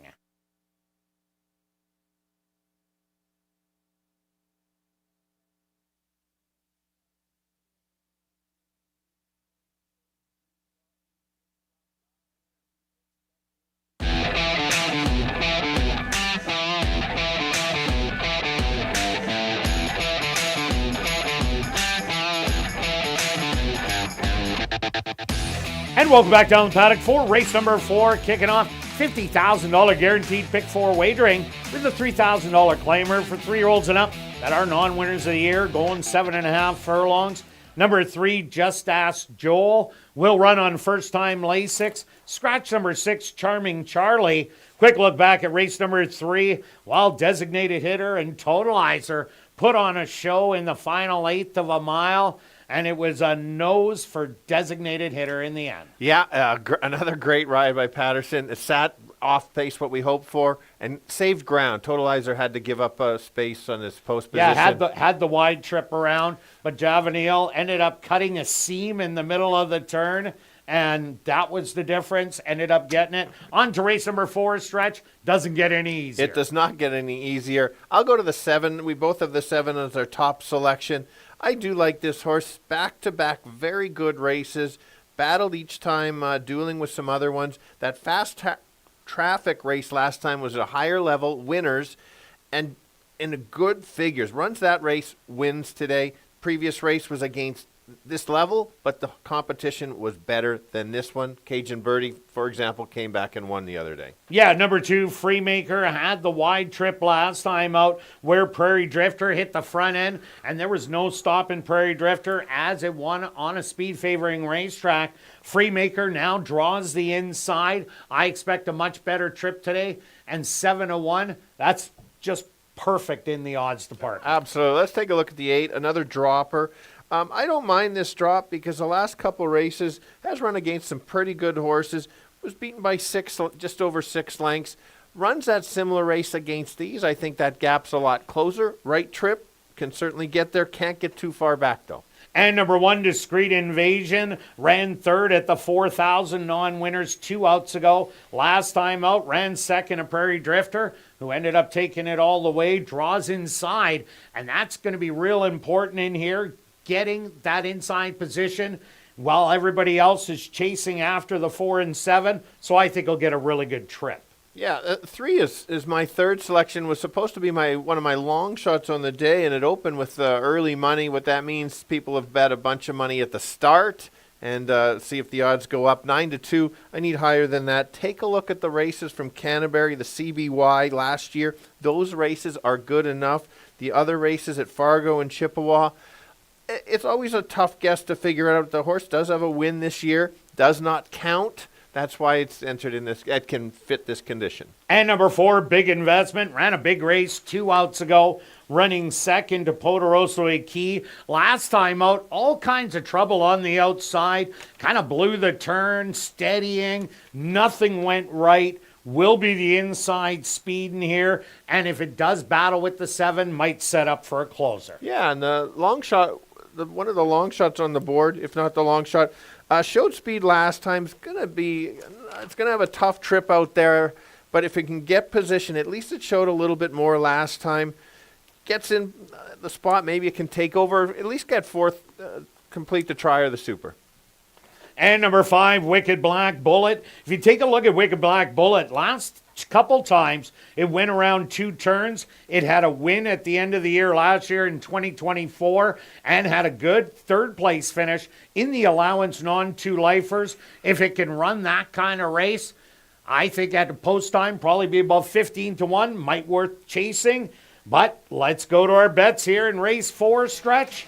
Pick 4 time. What do you have? Why have 1 ticket when you can have 2? There we go. So I'm taking a chance, keying the 7 with a bunch keying in the last one. This one, just in case the 7 doesn't win. I have 1-3-7-8 with a few less, and you can see it. I threw in your long shot. You convinced me on ASD Live. Key in the 8. That is my key on all the tickets. And I'm the key. My key also on all my tickets. I went 1, 2, 3, 7, 1, 2, 9, 10, 5, 6, 9 with the 8, $48. And the show parlay still going, Stretch. What do you have? Your friends are pumped if they're following along. I bet you they are. I got 44 on the 7, and look at you. 86 to show on the 1. Good luck with all your wagers here in race 4. We'll see you back for race 5.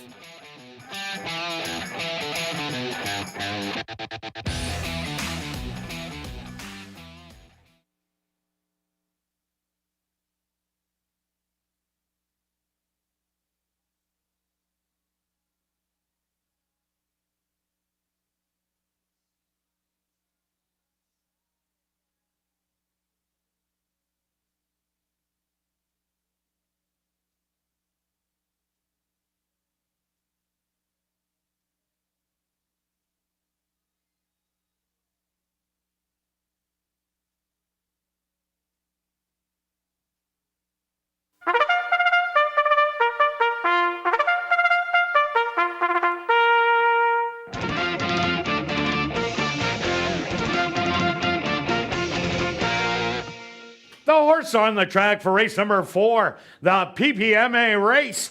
They're going to go 7.5 furlongs for $10,000. Number 1 is Discreet Invasion, owned by Drop-In Racing, James Kaplan and Parker Wallette, trained by Steve Kaplan Jr. with Siobhan Townsend. Number 2 is Freemaker, owned by Mel Gemus, trained by Mike Taphorn with Ronald Alley. Number 3 is Just Ask Joel, owned by Drop-In Racing, James Kaplan and Parker Wallette, trained by Steve Kaplan Jr. with Sven Balro. Number 4 is Big Investment, owned by TP Racing, trained by Maria Stanford with Javaniel Patterson. Number 5 is Wicked Black Bullet, owned and trained by Elton Dickey with Rashad Knights. Number 6, Charming Charlie with Scratched. Number 7 is Orcadian Storm, owned by Mike Taranjo, trained by Rory Constant with Neville Stevenson. Number 8 is Whiskey Wednesday, owned by King Couture and Sharon Ewell, trained by Jared Brown with Demario Bino. Rounding out the field is number 9, 4 Aces High, owned by Hearthstone Stable, trained by Victoria Morris with Lenny C. Charon. The PPMA race here in race number 4. They'll go to post in approximately 4 minutes.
boys going 7.5 furlongs, most of them looking for their first win this year. I'm going to start with the 7.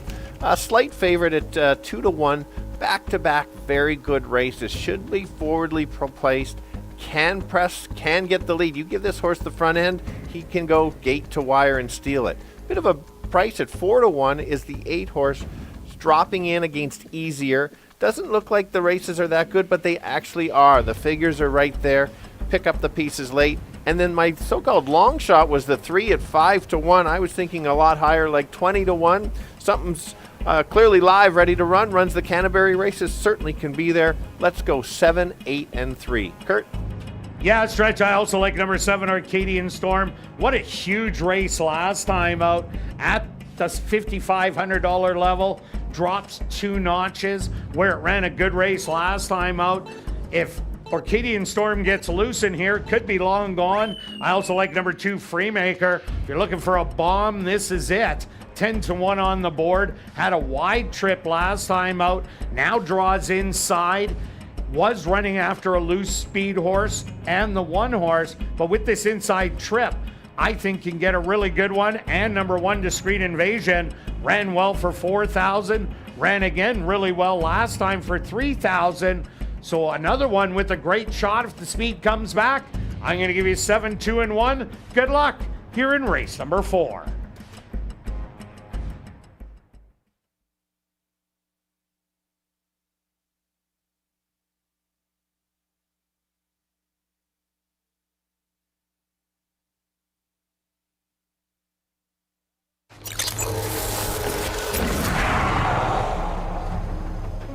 It's now 2 minutes to post time at ASD.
Discreet Invasion, Freemaker.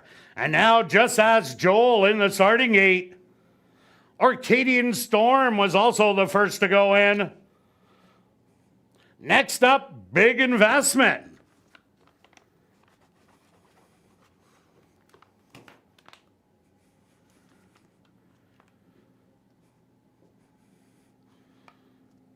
Wicked Black Bullet set to go in.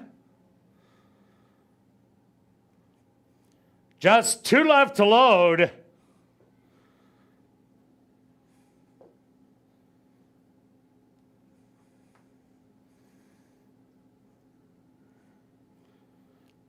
Four Aces High. And now just waiting on Whiskey Wednesday. They're all set. They're at the post. And they're off. From the middle of the track, Big Investment. Showing good early speed with Arcadian Storm. On the outside in second. Four Aces High. Third on the outside. Wicked Black Bullet. Securing the rail. Then it's a length back to Freemaker. On the outside of him, that's going to be Just Ask Joel and Whiskey Wednesday. And the early trailer was Discreet Invasion. The opening quarter, 25-2. And Big Investment has the easy lead by 2 lengths. Wicked Black Bullet trying to move up in second. Arcadian Storm 3 wide in third. Four Aces High making a 4 wide bid, trying to come up the inside. Discreet Invasion, who's 6 lengths off of it. Then it's going to be Freemaker and the trailer Just Ask Joel. The half 49-1. And Arcadian Storm now challenging Big Investment on the outside,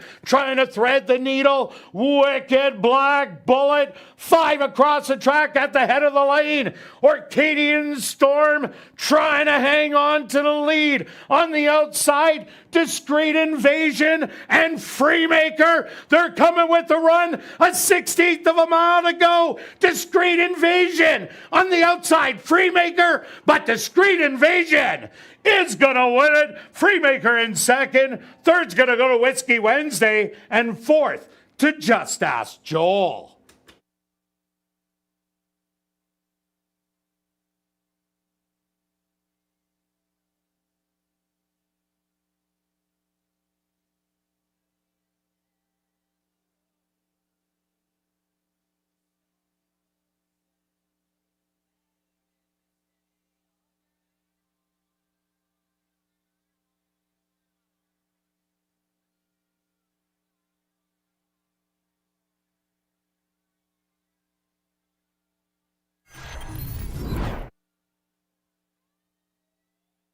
The stewards have requested a photograph to determine the winning horse. They went the opening quarter 25-2, the half 49-1, 6 furlongs 115-1, 7 furlongs 129. Time for the 7.5 furlongs 135. Results of the photo show the winner number 1, Discreet Invasion. Second goes to number 2, Freemaker. Third to number 8, Whiskey Wednesday. And fourth to number 3, Just Ask Joel.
Now entering the winner's enclosure, the official winner of the PPMA race. That's number 1, Discreet Invasion. Discreet Invasion is a chestnut gelding, 10 years old, by Discreet Cat, out of the mare Heroic Invasion by Invaser. Owned by Drop-In Racing, James Kaplan and Parker Wallette. Trained by Steve Kaplan Jr. and ridden to victory by Siobhan Townsend. Time for the 7.5 furlongs, 1:35.4. Race 4 is official in the upcoming 5th race. Our VIP Fan of the Night race. Scratch number 6, Flying Tax. Rolling double and late pick 3. Here in race number 5, they'll go to post in 14 minutes.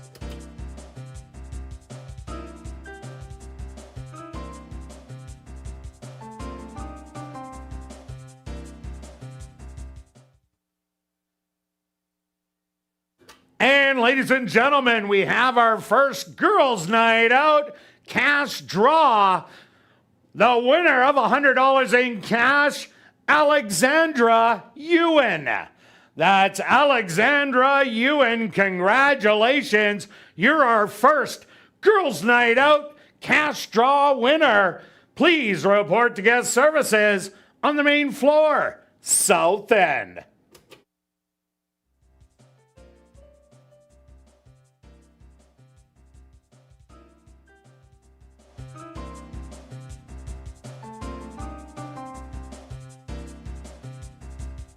And get ready for an unforgettable summer celebration.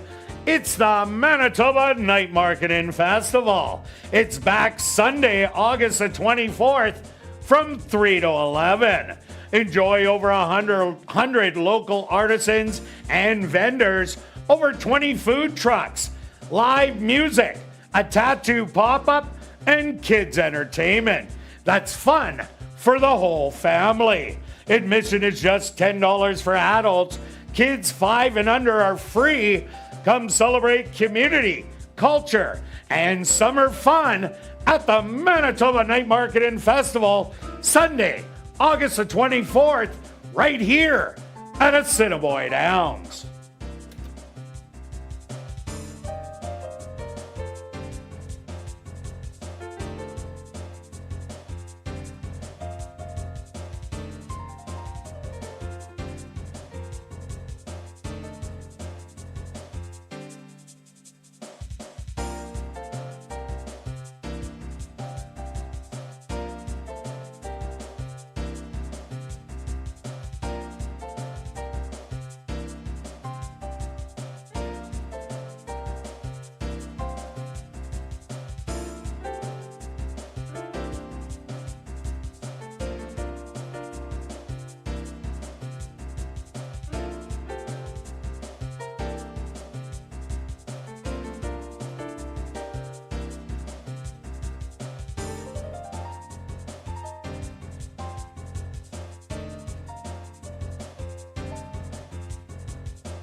Ladies and gentlemen, turning your programs back to race number 4, we had a couple claims to report. Claim for $3,000 was your race winner, number 1, Discreet Invasion, claimed by Mike Taranjo, trainer Rory Constant.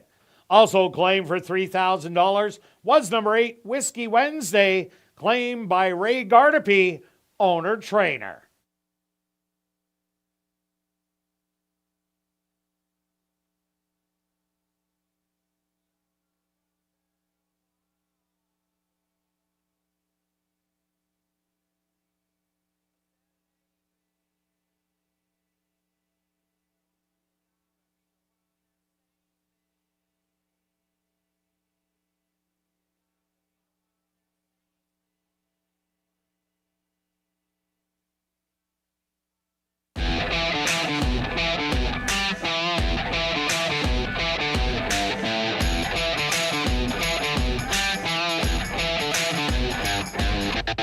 And welcome back down paddock for race number 5. We have an allowance race for 3-year-olds and up that are non-2 lifers. They're going to go a mile. Scratch number 6, Flying Tex.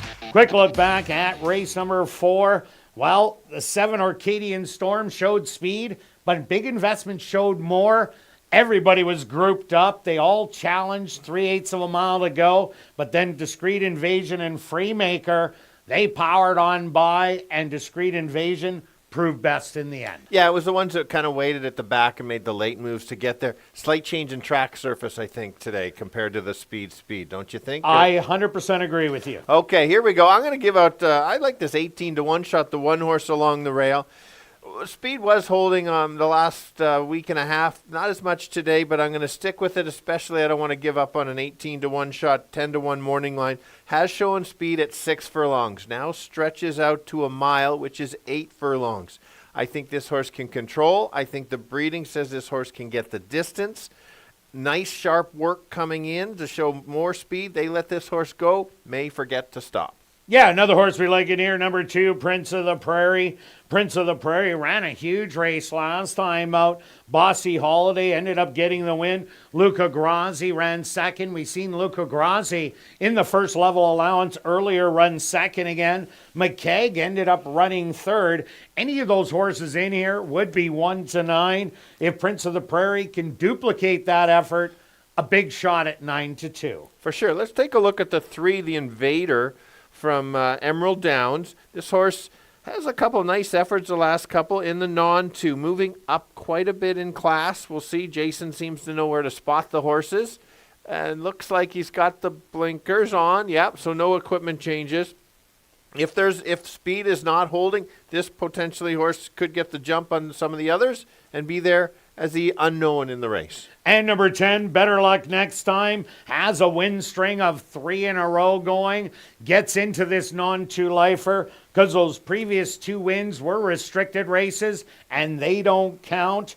So Better Luck Next Time was already a 5-time winner, won this condition last time out at 5-1, has a forward running style, taking all the early money right now at even money, definitely a big shot.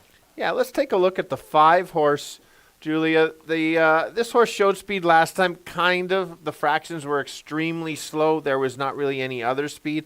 I think this horse is going to get a dream spot, maybe in 3rd or 4th, and make that move. Really woke up going the 2 turns. It's kind of getting back to the form it was last year when it was in the Winnipeg Futurity. So don't forget about this one. Also look at number 9, Mr. Splash. Had a good second behind Better Luck Next Time 2 outs ago. Last time out, wasn't really able to get it going. This horse might get forgotten on the outside there, currently 13-1, but ran an absolutely huge race in the Buffalo last year against the 10, only losing by a half a length. There is a lot of speed in here that could get log jammed up, and that'll suit Mr. Splash really well. Yeah, let's take a look at the Cookie, the number 8 horse. This horse will not be on the lead. He will not be in 2nd. He will not be in 3rd. He will be near the back, another time zone. Just watch. Don't worry. He will make a late run. That's what he likes to do, and pass the horses late. If there's a battle up front, he will be flying late, and maybe he can complete the try or super. And number 4, Brinson, also brings speed to the race. Narrowly denied last time out when Rough Customer ended up wearing him down and getting the win. The previous start sat back and made a move against Caranthos, which was a horse that had previously won and got disqualified and ended up winning easy. Brinson has experience going around 2 turns, but there is other speed in here. Yeah, and the 7 at currently the longest shot on the board, trying the 2 turns for the first time. Always a bit of a guess, but this is sometimes where you can find the long shot. Won its maiden after dropping in class, but normally was at the maiden special weight. So another one potential to include if you're a long shot player, and the tries are super. All right, let's go to our wagers here in race 5. Stretch, what do you have? Got one of my triangle tries. All right. 1, 2, with 1, 2, 10, with 1, 2, 3, 5, 8, 9, and 10, only 20. And I'm doing a triactor box. I'm using 1, 2, 3, 9, and 10. That's going to cost me $60. And show parlay, Stretch. You go first. Oh, I go first? Yeah. Because okay. I'm $108 to show on the 10. Really? Yeah, I'm going to shake it up a little. Oh, you're taking the shot. You know what? I'm out, but I've scratched together $30, 30 show on 2 because I think that's the horse you should have put the show on, and I don't want to miss out. All right, good luck with all your wagers here in race 5. We'll see you back for race 6.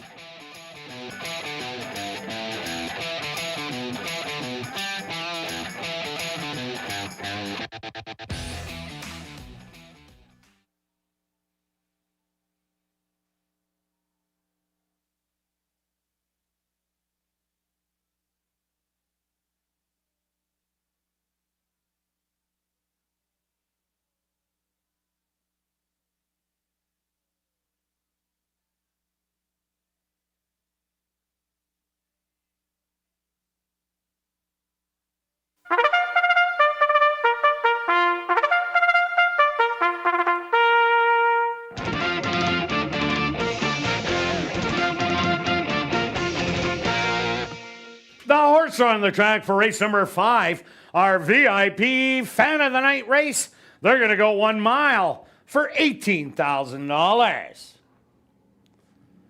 Number 1 is Hey Sweet Darlin', owned by Dark Cloud Racing, trained by Judy Hunter with Ronaldo Cumberbatch.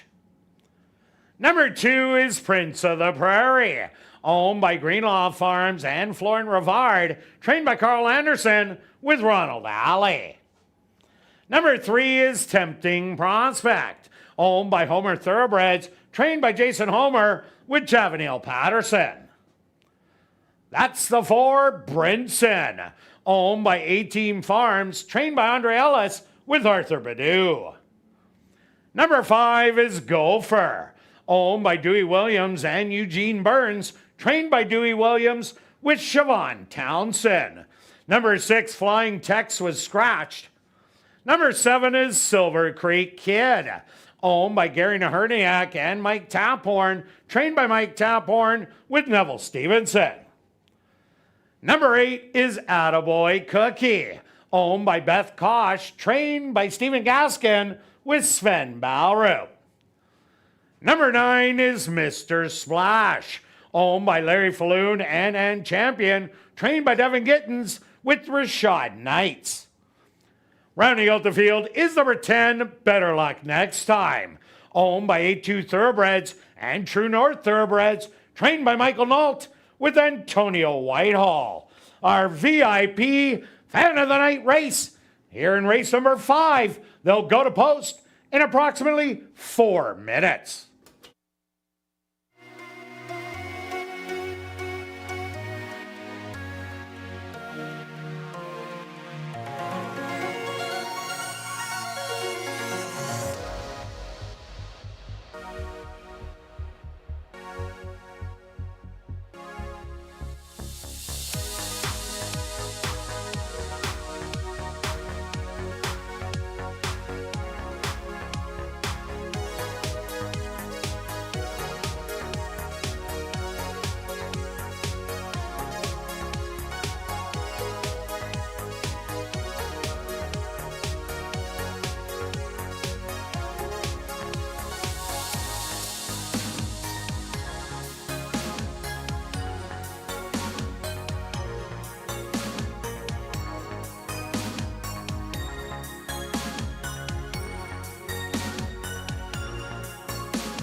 right, the boys going a mile. I'm going to start with a good long shot at 13-1 along the rail. It's going to try the two turns, which is stretching out from the 6 furlongs. Has battled in the first 2 starts and just come up short. I think this time may not get as much pressure, and maybe the distance is what he needs. And if he gets loose, watch out, 13-1, light up the tote board. Others to consider is the 2. Won't be on the lead, should sit just back, and if there is that battle, can make that late close, getting 7-2, maybe a little lower than I would have liked. The favorite in the race is the 10, 6-5. Don't like that price out there, but certainly can be there. You want a long shot to maybe bet show? That's the 8 at Attaboy Cookie at 11-1, but I'll give you 1, 2, and 10. Kirt? Yeah, Stretch, I do like number 2, Prince of the Prairie. Ran so good last time out. After a flat effort previously, I think the horse is just getting fit as it only made its 4th start. And if it repeats that effort from last time, will be very tough in here. Number 10, Better Luck Next Time. Ran lights out in its last 3 outings, won all 3 of them, has a front run stalking style, and can go a route of ground, and rounded out with number 1, Hey Sweet Darlin'. Has been showing blazing speed, but not being able to keep that speed going. Maybe today's the day, and my long shot at 15-1 is number 9, Mr. Splash. So I'm going to give you 2, 10, and 1. Good luck here in race number 5.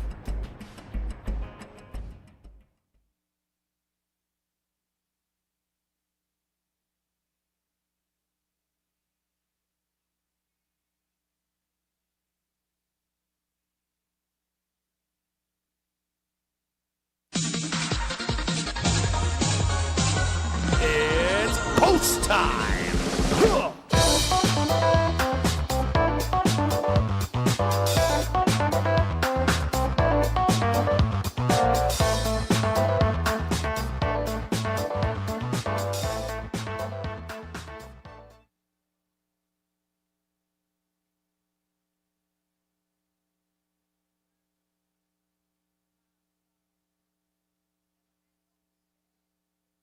Hey, Sweet Darlin', the first one into the gate. Prince of the Prairie is also in. Tempting Prospect steps up and in. Here comes Brinson. It's now Gopher's turn.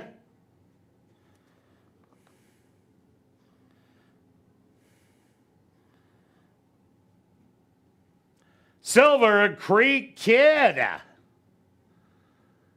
will be next.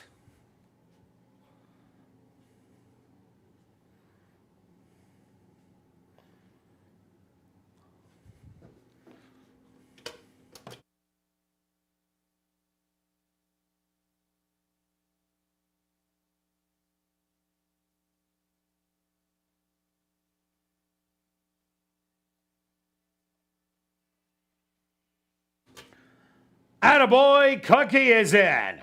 Just 2 left to load. Mr. Splash.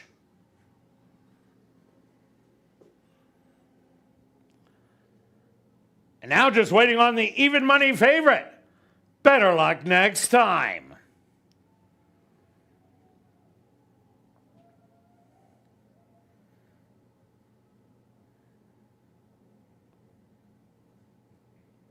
Number 8, Attaboy Cookie, fractious in the gate. Now settled.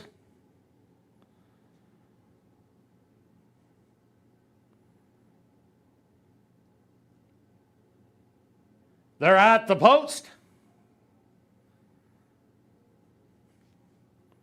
And they're off.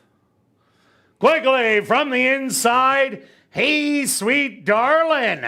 Showing really good early speed. Tempting Prospect will be right hot on the heels in second. Back to Silver Creek Kid in third. On the inside, Gopher. Brinson hugging the rail. Then it's Prince of the Prairie. Settled back with Mr. Splash. And the trailers are going to be Better Luck Next Time. And Attaboy Cookie. They went the opening quarter 25-1, and it's Hey Sweet Darling nursing that lead by a length and a half. Tempting Prospect right there in second. Brinson starting to gain a little bit in third. Another length and a half back.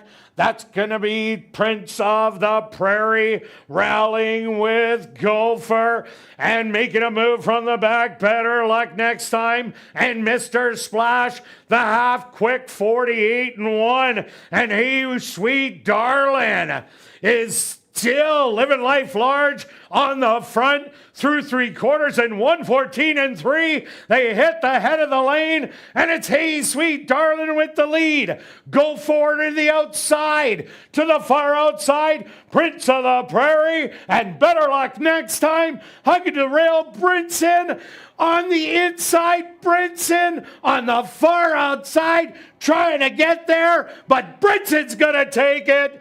Prince of the Prairie in second, and very close for third and fourth.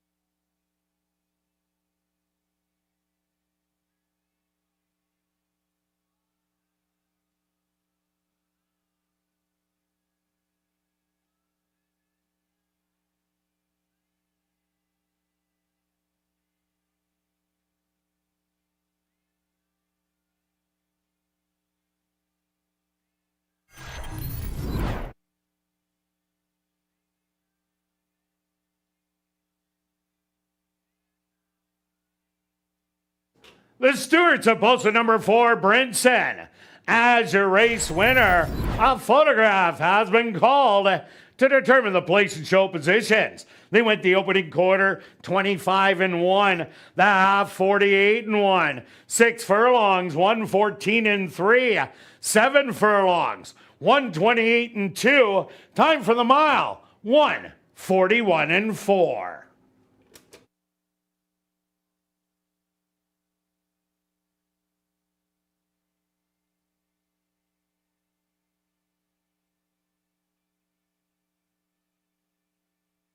Results of the photo show number 2, Prince of the Prairie, finishing second. Third goes to number 5, Gopher, and fourth to number 9, Mr. Splash.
Now entering the winner's enclosure, the official winner of our VIP Fan of the Night race, that's number 4, Brinson. Brinson is a chestnut colt, 4 years old, by Heart to Heart, out of the mare Drop Dead Red by Hold Me Back. Owned by A-Team Farms, trained by Andre Ellis, and ridden to victory by Arthur Badu. Time for the mile, 1:41-4.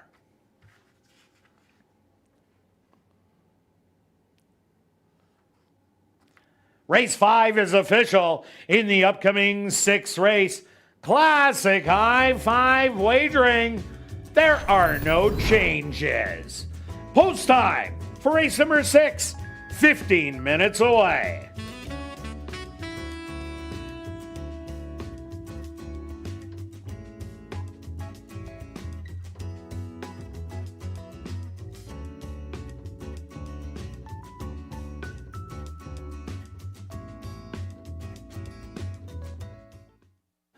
And we've drawn another name in our girls' night out, cash draw. Congratulations goes out to Michelle Swift.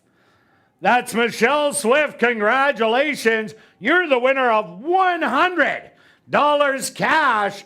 Please report to guest services on the main floor, South End. Also, time is running out to get your 50-50 tickets. The current jackpot, $1,840 and growing. Tickets 1 for 10, 10 for 20, 50 for 50, or 200 for $100. Get your tickets at Guest Services, the VLT Cashier's Cage, the roaming 50-50 ticket seller, or just go online at 5050.asdowns.com. Sales will close at 9:50 p.m., just a little over 17 minutes away. You don't want to miss out.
And welcome back down the paddock for race number 6 for this $3,000 claimer.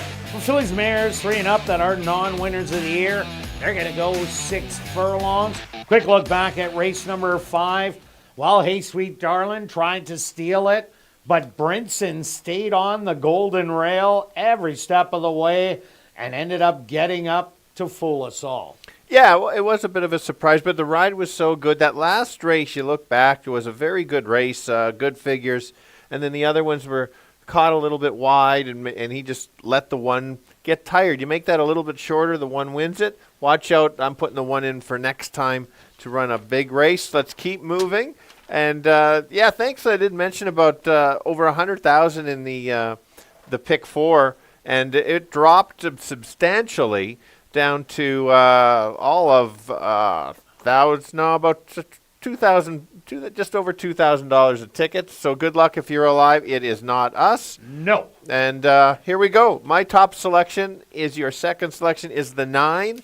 It's another tricky race. They've kind of been like this all day today.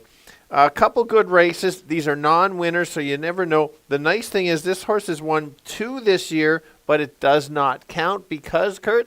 Because it was it was less than 2,500. So when it wins for 2,500, it doesn't count against eligibility. Yeah, because this is for 3,000. Anyway, I just like how she's been running. Back-to-back races can show speed, can come off. We talked about it on ASD Live. There isn't a lot of other speed. She might just find herself on the lead and keep going. I ended up going to number 5, Giddy Up Zoe. Ran a good race last time out, showed early speed, was passed, but didn't absolutely fold. Only lost by 5 3/4 in the end. As Donald's final word, lost by 3.5, so was within 2 lengths. Giddy Up Zoe, if it does get the front end in here, there really isn't a lot of speed. So I think this horse can go a long way if it's unpressured. Yeah, absolutely. And sometimes it just sits just off, so that could be the wake-up race, slightly raced as well. Let's go to the 6, another one of these droppers. If you take a look at last race, that was pretty good. 2 back was awful. That's when I thought she was no longer interested in racing. But if she runs back to the first 2 races she did this year, that makes her very tough. She's going to sit just off, probably not that far off, because she does have the back class, not a lot of speed in the race. Make that move and get up at morning line's 8-5. She's at 3-1 right now. Yeah, also look at number 3, Under Budget, taking the big plummeting class. Was running for 5,500 against the boys. Previously was in for the allowances against the girls. Didn't really show much speed going short, and is 0 for 3. Going 6 furlongs, but she was testing some of the toughest horses. Maybe this class relief and the blinkers off will definitely help. For sure. Let's look at the 4. Kind of co-favorite. We have 3, 4, and 6, and 9. Similar odds right around there. This horse has lost to both of our higher choice of the 9. But it's these type of races. Get the right trip. You kind of have a hot jockey, would you say? Definitely, Javanil Patterson. Yeah, so he's just riding so well after coming back from the injury. Might help this horse wake up a little bit more and get it done.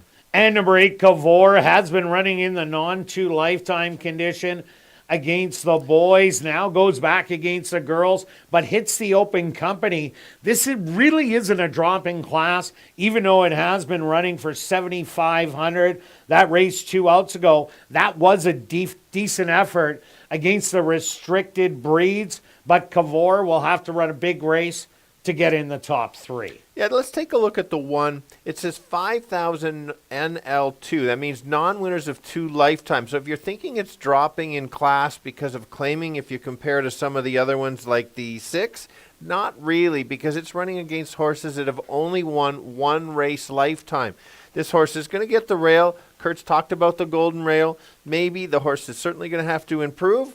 We'll give this horse a watch. Maybe if you're playing a high 5, include this for 5th. And number 7, Mermaid Kisses, showed a little bit of speed last time out, but couldn't get that speed going, beaten by double digits in the end. Seems to show speed each and every time, and with not a lot of speed in here, should be close to the front end and last quite a bit, but expect a better effort than last time. Yeah, the 2, another price horse, only 3 starts, is dropping in class.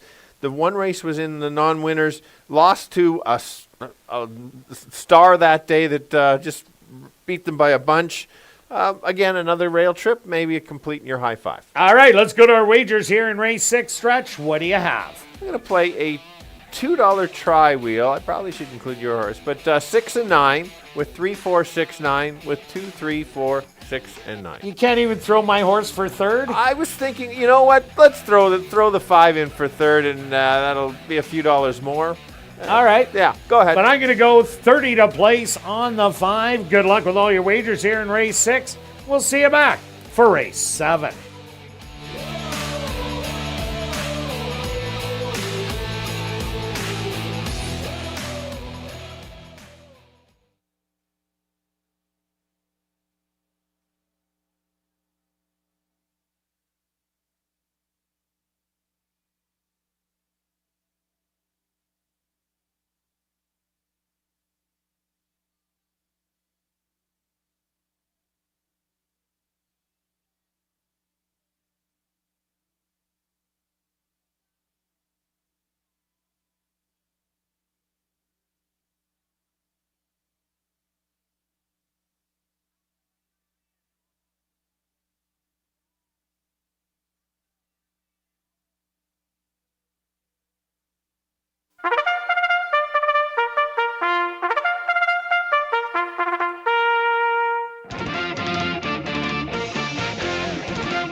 The horse are on the track for race number 6. They're going to go 6 furlongs for $10,000.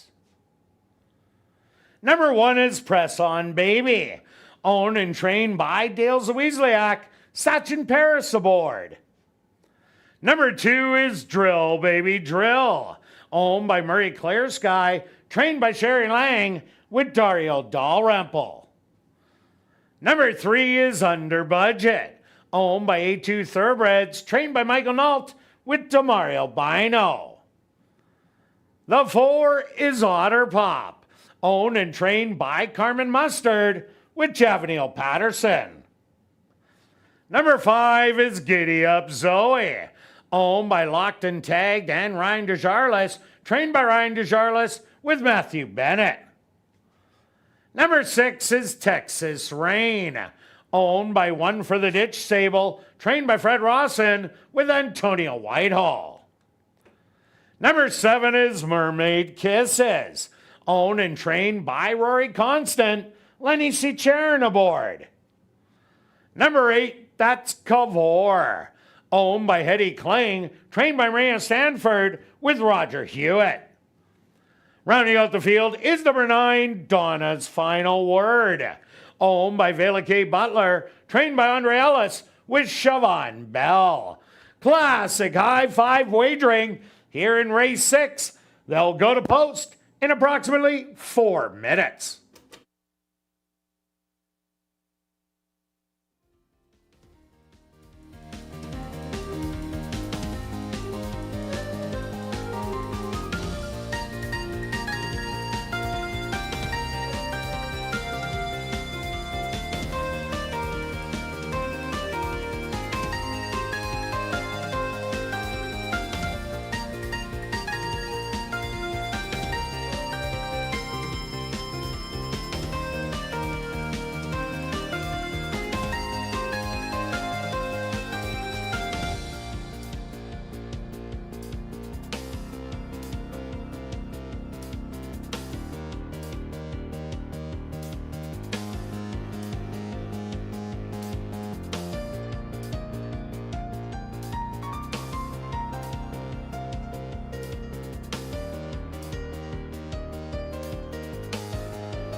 And ladies and gentlemen, we've drawn our Girls' Night Out hat draw winner. Congratulations goes out to Michaela Harris.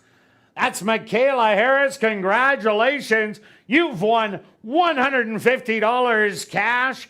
Please report to guest services on the main floor, South End.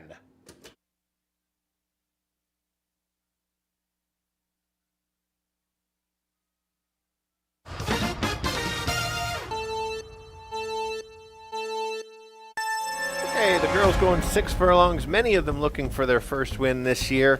Let's go to the 9 on the outside, who's actually won 2 races this year at a little cheaper level. The last few races have been nice races, sitting just off and finishing third a couple times. I think this horse could be on the lead or very near the lead, chasing maybe the 5. If that horse backs up, this horse can take over. You're getting 7-2, which I think is the right price. Others to look at is the 6. Dropping to easier competition, won't be on the lead, should make a late run, and if she runs back to her first couple this year, can be right there. And then the 4, Autopop, has lost to the top selection, but certainly has the ability to be in the money and help your try and super pay. So let's go 9, 6, and 4. Kirt? Yeah, Stretch, I'm taking a shot on number 5, Giddy Up Zoe. Not a lot of speed in this race. Giddy Up Zoe ran a sneaky good race last time out. Only lost to the 9 by a couple of lengths. I expect it to be forwardly placed. So 9-1 I'm really liking. I also do like the 9. Donna's Final Word was not going to be Dazzling Gold or Aunt Irene. Ran a very credible third in there. Andre Ellis looking for back-to-back wins. And number 6, Texas Rain, hasn't won in a long time, but hasn't been in for non-winners of the year. So I'm going to give you a 5, 9, and 6. Good luck here in race number 6.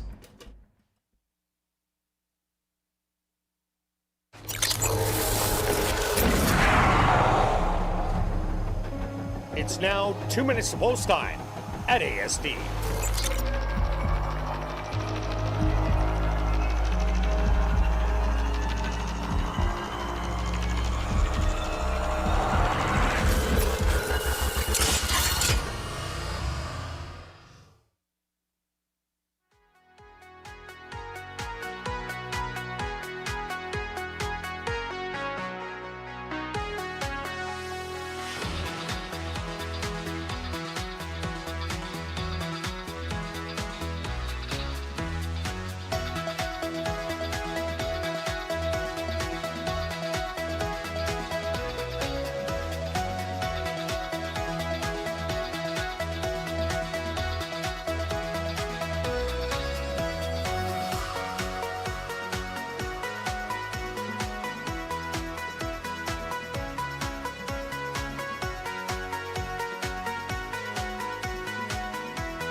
It's post time.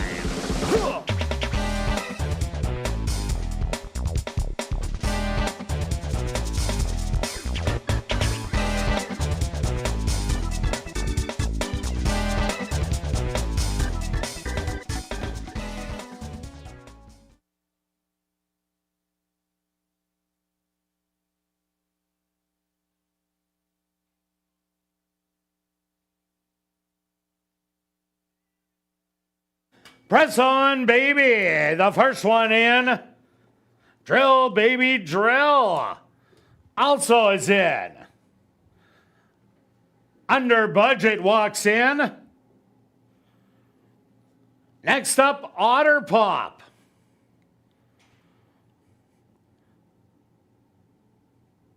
Here comes Giddy Up Zoe.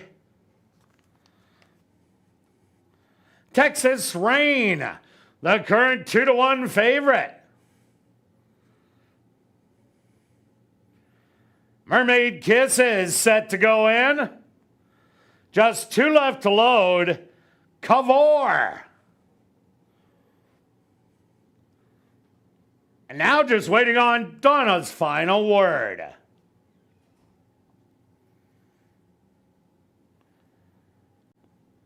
They're all set. They're at the post. And they're off. Breaking a little slow was Drill Baby Drill. Mermaid Kisses. Quickly goes out to get the early lead. Hard ridden to get there. Giddy Up Zoe will put on the pressure on the inside. Settled back in third, Cavor. In between, Texas Rain. Donna's Final Word, make it a 3-wide move. Then it's Otter Pop. And back to your trailers under budget. Press On Baby and Drill Baby Drill.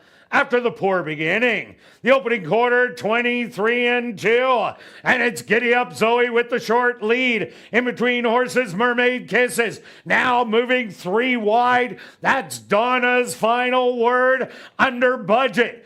Getting motivated from fourth. The half, 47-3. They hit the head of the lane. Giddy Up Zoe with that short lead. Donna's Final Word to the outside. Under budget, making a move. And to the far outside, Texas Rain. But it's under budget, who hits the front end, and under budget is going to take it. Second is going to go to Texas Rain.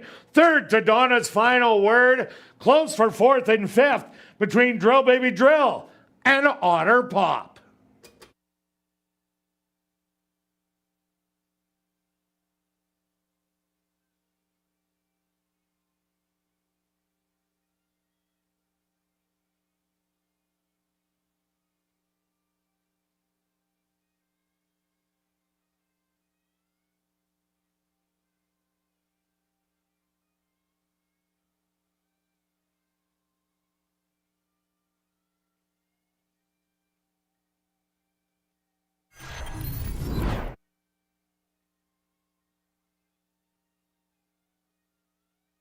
The Stewart's supposed to number 3 under budget as your race winner. Second goes to number 6, Texas Rain.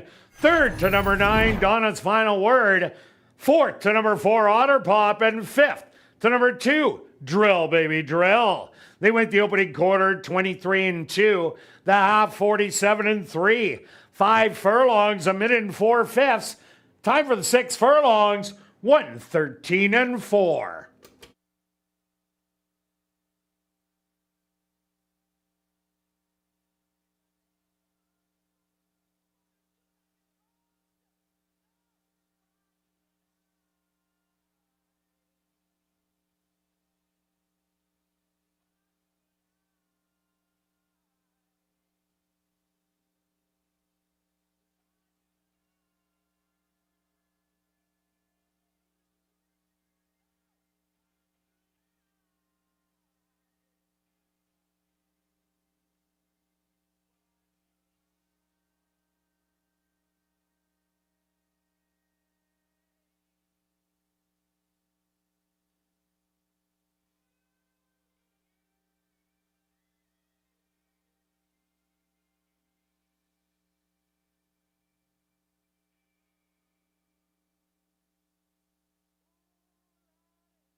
Now entering the winner's enclosure, the official winner here in race number 6, that's number 3, Under Budget. Under Budget is a dark Bear Brown filly, 4 years old, by Always Dreaming. Under the mare Budget Cut by Super Saver. Owned by A2 Thoroughbreds, trained by Michael Nault, and ridden to victory by Damario Bino. Time for the 6 furlongs, 1:13-4. Congratulations goes out to trainer Mike Nault and jockey Damario Bino, who team up for the double. 2 wins for trainer Michael Nault and rider Damario Bino. Race 6 is official in the upcoming 7th race. Scratch number 1, Hibernation. Number 5, Amplify. Correct the weight to 119 pounds. And scratch number 6, Collector's Grace. Classic High 5 wagering here in race 7. They'll go to post in 15 minutes.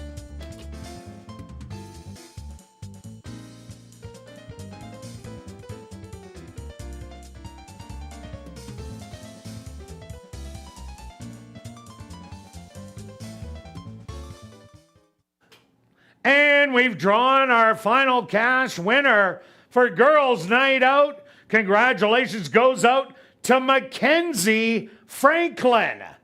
That's Mackenzie Franklin. Congratulations. You've won $100 cash. Please report to guest services on the main floor, south end.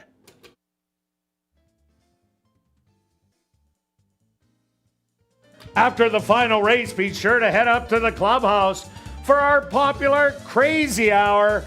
Beer, shots, and wine, $5 and 25% off all appetizers. Plus a $500 Crazy Hour free cash draw will take place at 11:30 p.m. in the VLT Lounge.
And ladies and gentlemen, we've drawn our winning ticket in tonight's 50-50 draw.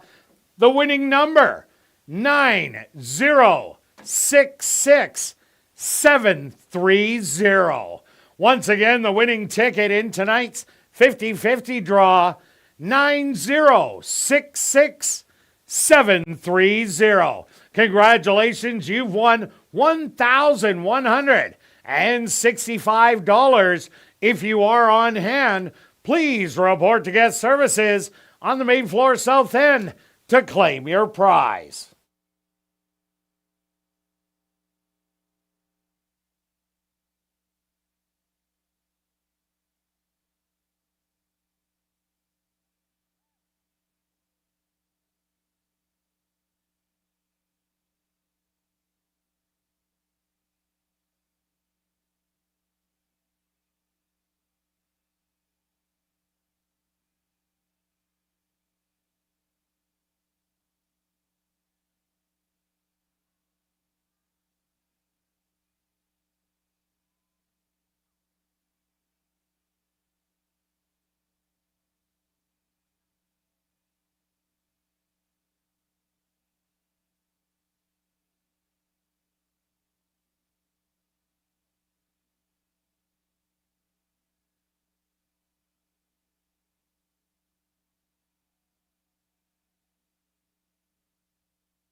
And welcome back down the paddock for race number 7.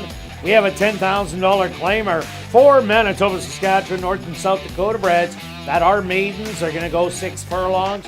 Scratch number 1, Hibernation. Scratch number 6, Collector's Grace. Number 5, Amplify. Correct the weight to 119 pounds. Quick look back at race number 6.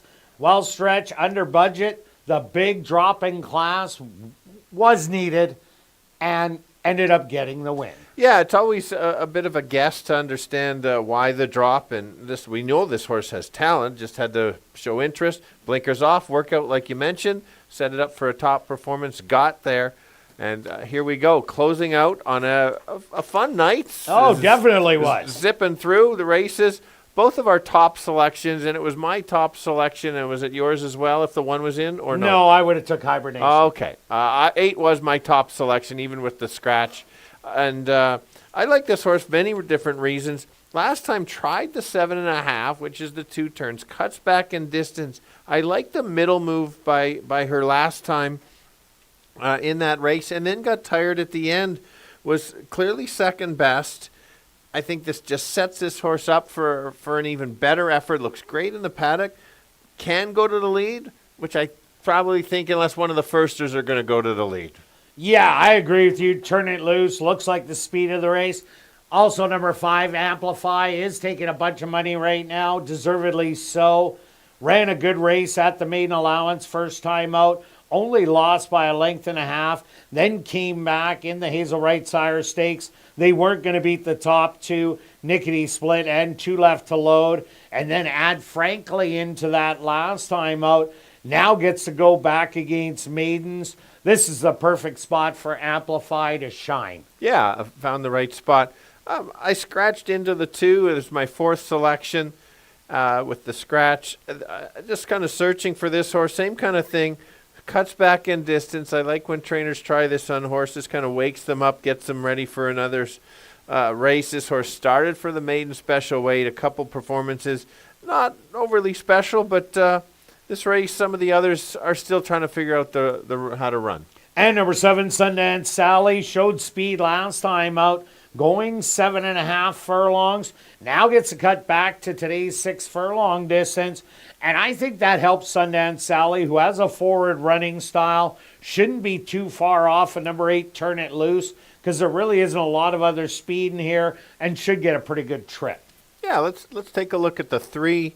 You look at the starts. Broke slow, broke step slow, brush gate, break. This horse, maybe if just gets out and is within touch of the field, certainly can have better performances. You can't have bad starts and expect good results. So maybe the jockey can get him out and light up the board a little bit to close out the week. And number 4, the first-time starter, Mama's Edition. This one is by Edison, a 4-time winner of $200,000 at a route of ground. The mom, Hey Mama Rock Me, was a maiden. This is a first foal. The workouts just average on the horse. Does have that gate work. June 14th in 103 and 2. But the previous gate work on May 23rd was much better. This one could have a little bit of talent in here. But we're going to head to our bet stretch. What do you have in race 7? All right, I'm going to close out my week here at ASD. I'm going to keep it going into Toronto in the weekend. But here we go. $1 Super. I don't think I've had this bet this year. $1 Super, 8 with 5. With the ever popular All with All. It could be an exactor. Wow, I'm making it a super. Just $12. You can make it as little as 20 cents, which is very small too, depending on the budget. Yeah, that's kind of rough. You going to the King's Plate and me sitting in Winnipeg. Yeah, I'll wave. Oh, okay. And myself, I'm going to go the tractor, 5858 with 27. $1 ticket is $4. I'm doing a $5 one for 20. Good luck with all your wagers here in race 7. We'll see you back next week, Tuesday, 6:45 Central for ASD Live.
And they're going to go 6 furlongs for $10,000.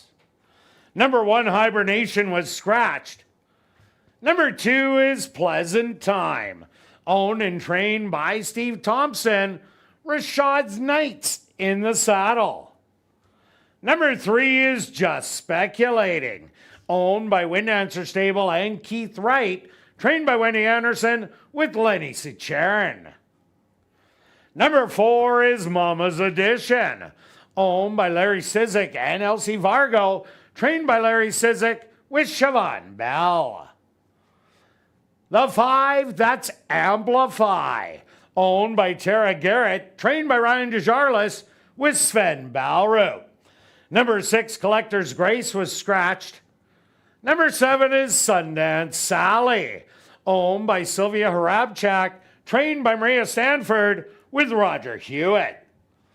Rounding out the field is number 8, Turn It Loose, owned by Dark Cloud Racing, trained by Judy Hunter with Siobhan Townsend. Classic high 5 wagering here in race 7. They'll go to post in approximately 4 minutes.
All right, 3 boys, 3 girls battling it out to see who can get their first win going 6 furlongs. I'm going to start with one of the girls. That's the 8 on the outside. 9 to 5, I think that's fair value for her. She's been running good, sitting on the cusp of finally getting a win. That cutback, I think, is going to make the difference. Be right near the lead, if not on it, and just go gate to wire. The 5 horse is also cutting back, racing against some higher quality, is now dropping down. Does have the figures, nice workout coming in. Could be the other girl that could run 1-2. And then the long shot in here is the 2. Just has to get the right trip and maybe pass a few late to get third. 8, 5, and 2. Kirt? Yeah, Stretch, I'm with you. Number 8, Turn It Loose. I don't see any other speed in here. Track isn't playing as speedy as yesterday, but with a loose lead and relaxed, definitely can go wire to wire. Number 5, Amplify, will love this drop in class out of the stakes races, now into the maidens. Wasn't running bad against the stakes company, so obviously a big shot, but a short price. And I like number 7, Sundance Sally. Cuts back off that 7.5 furlongs, where it showed good life on the front end. With the cutback, will be forwardly placed. So I'm going to give you 8, 5, and 7. Good luck here in race number 7.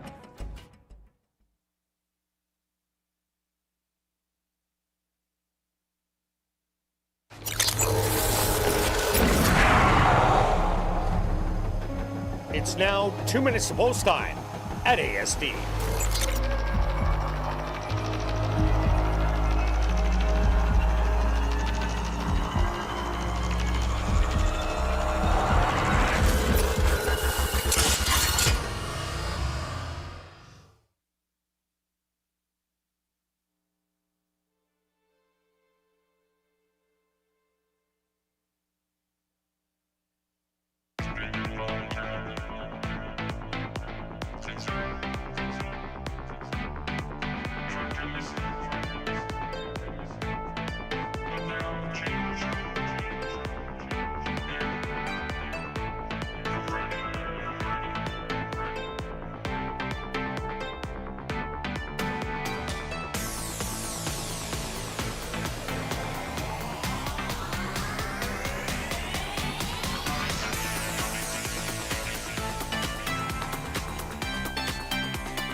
post time.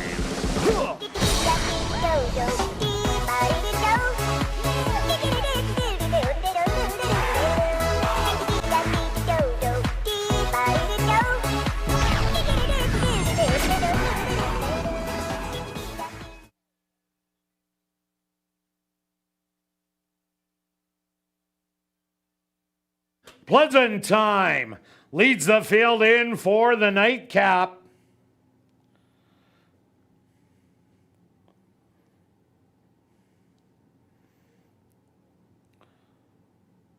Just Speculating goes in. Next up, the first-time starter, Mama's Edition.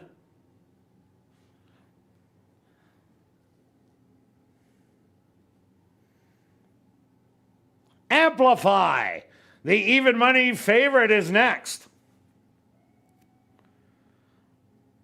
Just 2 left to load. Sundance Sally.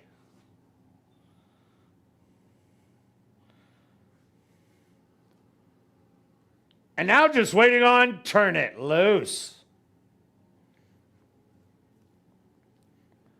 They're all set. They're at the post.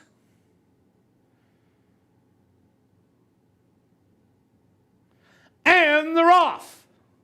Breaking a little slow was Just Speculating.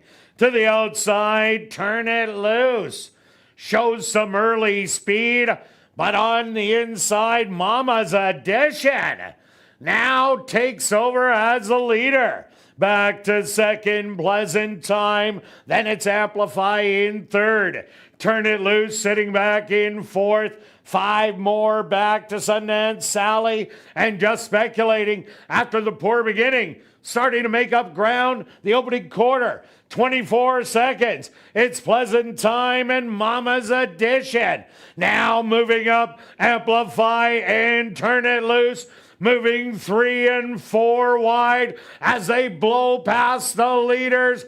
Also back, making up ground. That's going to be Sundance Sally and Just Speculating. The half 48 and 2. Turn It Loose now takes over the lead. Amplify back to second. But Turn It Loose coming up to the 16th pole is not going to get caught. Turn It Loose is going to win it. Second best, Amplify. Third's going to go to Just Speculating. Fourth to Pleasant Time. And fifth to Sundance Sally.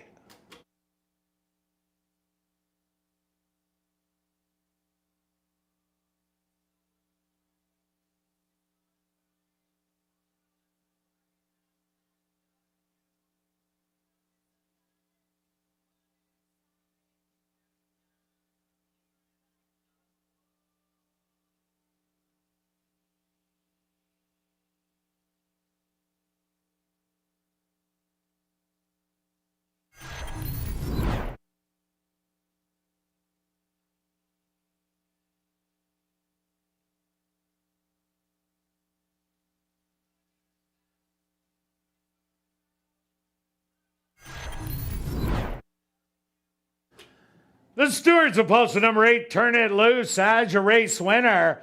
Second goes to number 5, Amplify. Third to number 3, Just Speculating. Fourth to number 2, Pleasant Time. And fifth to number 7, Sundance Sally. They went the opening quarter 24 seconds. The half 48 and 4. 48 and 2. 5 furlongs, 101 and 2. Time for the 6 furlongs. 114 and 3.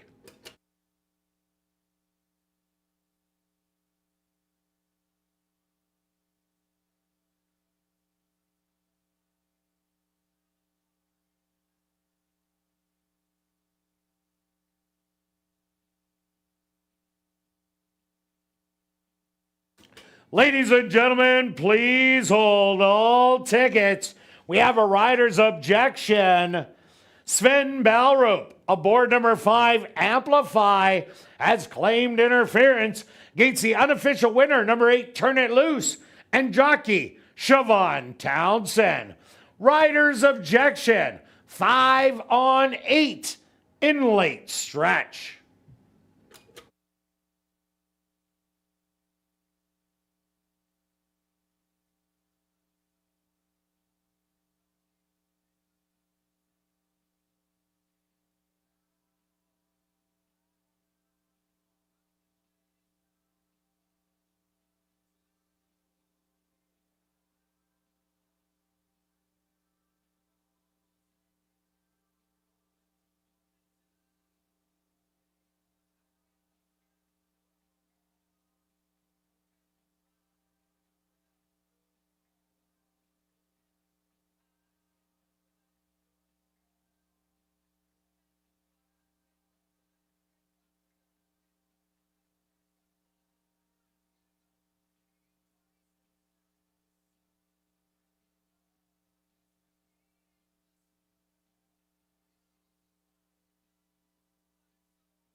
Now entering the winner's enclosure, the unofficial winner here in race number 7, that's number 8, Turn It Loose. Turn It Loose is a chestnut filly, 3 years old, by Saturday Night Lights, out of the mare Critical Choice by Marquetry, owned by Dark Cloud Racing, trained by Judy Hunter, and ridden to unofficial victory by Siobhan Townsend. Time for the 6 furlongs, 1:14-3. Should the results stand official, congratulations goes out to jockey Siobhan Townsend, who scores the double. 2 wins for jockey Siobhan Townsend. Once again, ladies and gentlemen, there is a rider's objection. 5 on 8 in late stretch.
Ladies and gentlemen, after reviewing the films, the stewards have disallowed the claim of foul.